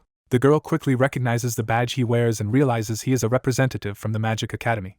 He introduces himself as Chad, one of the Academy's swordsmanship representatives. The girl understands that he is one of their designated opponents for the coming exchange battle. Chad treats the encounter as destiny and decides there is no reason to wait for the official event. He draws his sword and openly challenges them to fight on the spot. Before he can start, a stern voice cuts in and orders him to stop. Chad bristles at the interruption, annoyed at being checked. The two students hold position while Chad pauses, still ready to strike if allowed. A bespectacled man and a blonde woman enter, clearly authority figures from the opposing side. The man warns Chad that any further aggression will bring disciplinary action. Chad only taunts him, implying he lacks the ability to enforce that threat. The bespectacled instructor answers calmly that he already knows all of Chad's movements by heart. That confidence forces Chad to back down with visible irritation. From a distance, the dark-haired boy studies the group and starts reassessing the situation. He realizes these three must be the opponents his side will face in the exchange battle. His attention settles on the blonde woman among them.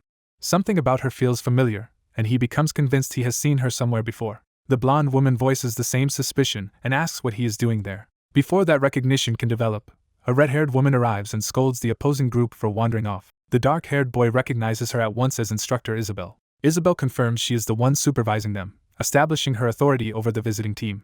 She explains that they came only to inspect the venue ahead of the exchange battle in 2 weeks. With the purpose stated, she orders her students to leave because their training is not finished. The blonde woman departs in silence, still troubled by her sense of familiarity. As the others withdraw, Chad lingers instead of following. He turns back toward the dark-haired boy, singles him out as strong, and makes it clear he is still interested in testing him. Without warning, Chad flicks his sword into a sudden close-range attack. The blade stops at the dark-haired boy's throat, showing how easily Chad can breach his guard. The white-haired girl freezes in alarm, unable to intervene in time. Chad warns the boy to survive until the exchange battle because he intends to finish this properly by driving a blade through his skull. The bespectacled instructor sharply calls Chad off, and Chad casually pretends compliance while leaving the threat hanging between them. A red-haired fighter steps into the training grounds and openly brandishes his blade, drawing attention to the danger of the coming test. Watching him, the silver-haired girl loses confidence, but her companion reminds her that survival does not depend on who the opponent is. She steadies herself by returning to her real objective, mastering gravity magic no matter the threat in front of her. The black-haired boy proposes an experiment, convinced he has found a way to help her try something new. He presents a tiny pen-shaped staff, and she can barely believe this is his serious solution. The improvised staff is activated, turning his odd suggestion into a real magical tool. He urges her to cast with it, treating the ridiculous-looking staff as a practical training aid. Insulted, she takes it as proof that he sees her as a novice and protests that such a toy is beneath her. Even so, she hesitates because his idea raises a real question about whether a simpler casting line might help. He explains that every staff has trade-offs, so usefulness matters more than prestige. Using the penstaff, he says, limits the amount of mana she can pour out at once but gives her finer control over its flow and intensity. That restraint, he argues, makes it ideal for learning a difficult new spell safely. His reasoning reaches her because she has always failed by overloading her spells before she could shape them properly. She admits that gravity magic might be different if she tried it through this smaller staff. To protect her from scrutiny, he quietly notes that no one is watching and removes the cloth covering her usual staff so she can practice without exposing the formula. He steps away to give her space, leaving her alone with the choice to trust the method. Holding the penstaff, she confronts her fear and the weight of all her past failures. She remembers the brutal effort she spent maintaining false appearances while struggling in secret. She also recalls how long she has kept lying just to satisfy everyone else's expectations of her. That memory hardens into resolve, and she decides this is the moment to stop protecting her pride. With nothing left to lose, she commits herself completely to the attempt. The boy senses the mana around her shift and realizes she has finally found the right current. A calm confidence replaces her hesitation as she takes control of the spell. She forms the gravity spell Barrow Sigma, channeling it cleanly through the penstaff. Elsewhere in the test, a black-clad swordsman lunges aggressively at a silver-haired male student. The silver-haired student meets the attack without flinching, ready to counter. He slips aside at the last instant, turning the charge into a miss. The attacker presses in with contempt, expecting to overwhelm him up close. Instead, the silver-haired student instantly casts an ice spell in response. A wall of ice erupts between them, halting the assault and forcing the attacker back.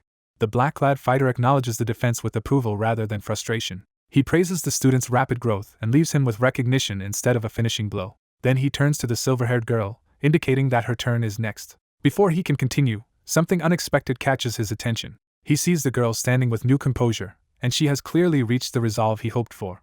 She unleashes Barrow Sigma in earnest, no longer hiding the fact that she can wield gravity magic. The spell expands into a geometric field around her, anchored by the small staff and held together with precise control. Its structure tightens into a stable triangular formation, showing that she is sustaining the magic successfully. The gravity field crushes inward on itself with terrifying force, demonstrating the lethal potential of the spell. Watching the aftermath, the boy understands that this is true gravity magic and that a normal person would not survive a direct hit.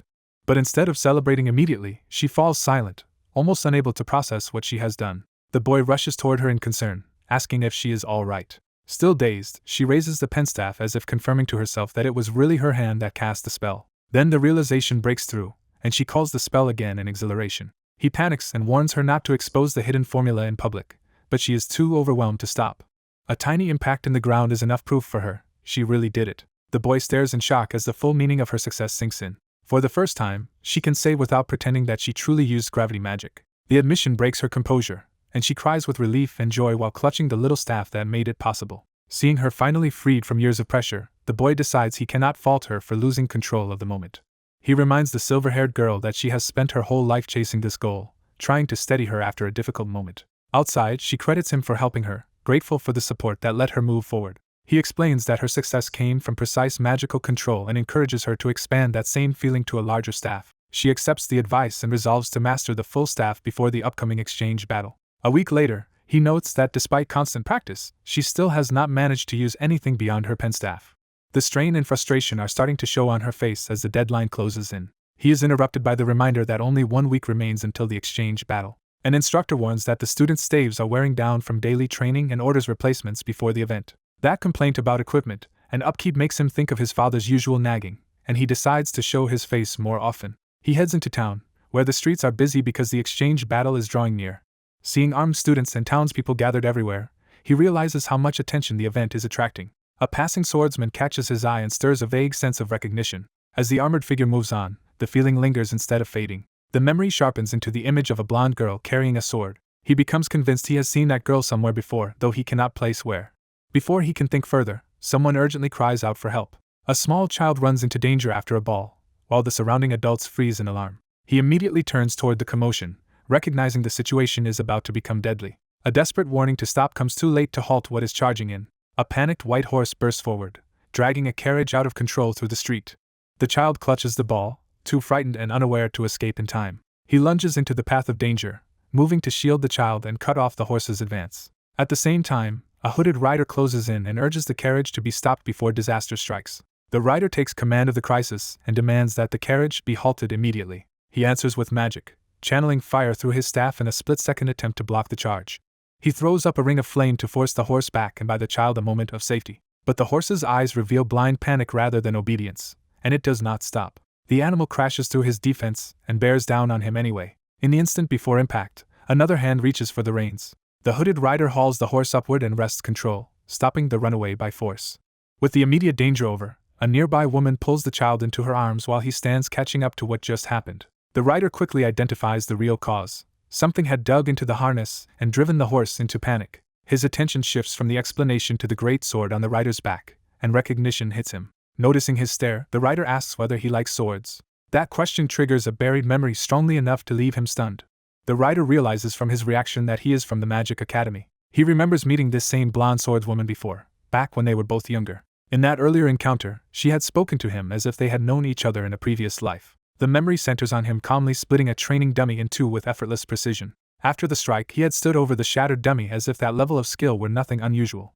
Watching him then, she had asked the same strange question about whether he liked swords. He had only managed a confused start in response, unsure what to make of her interest. She explained that his relentless daily practice without boredom had made her curious about him. He admitted that he did not actually enjoy swords at all. Realizing how that sounded, he hurried to clarify that he was not trying to insult swordsmanship.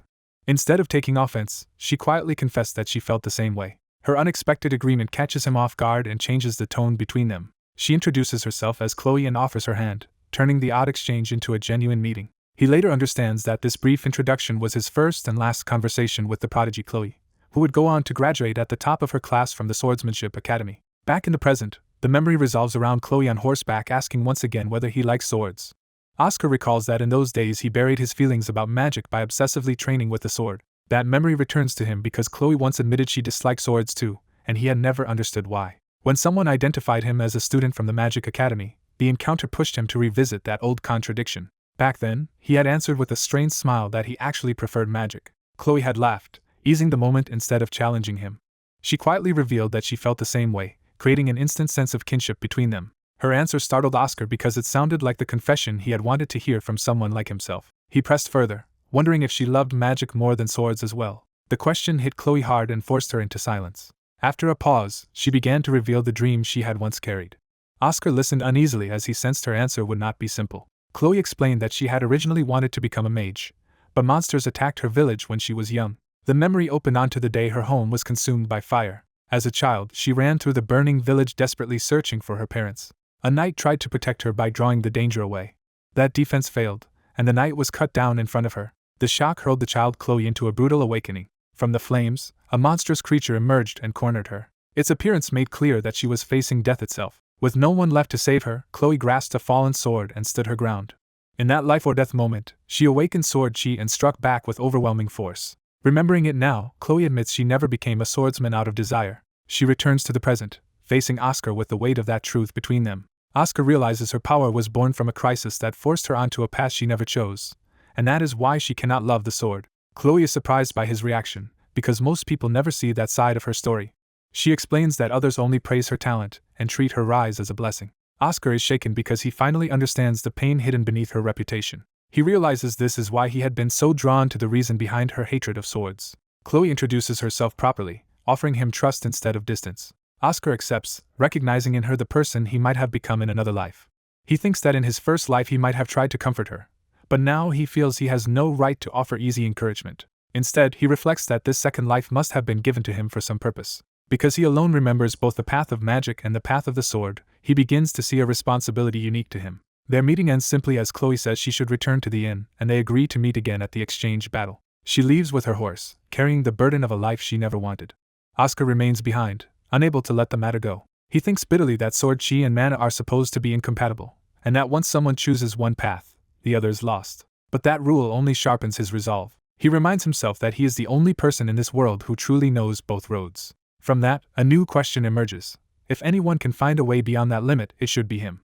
On the day of the Imperial Magic Sword Exchange battle, Oscar is still distracted by that problem. His companion Zazan catches him brooding and snaps him back to the present. Zazan tells him to stop dwelling on whatever has consumed him for days and focus on what is directly ahead. He adds dryly that since Oscar is only there to watch the vanguard, he will not even get a turn to act. Oscar takes the jab in stride and adjusts himself back into readiness. Zazan casually backs off after making his point. Oscar accepts the reminder, deciding to set his private questions aside and concentrate on the exchange battle for now.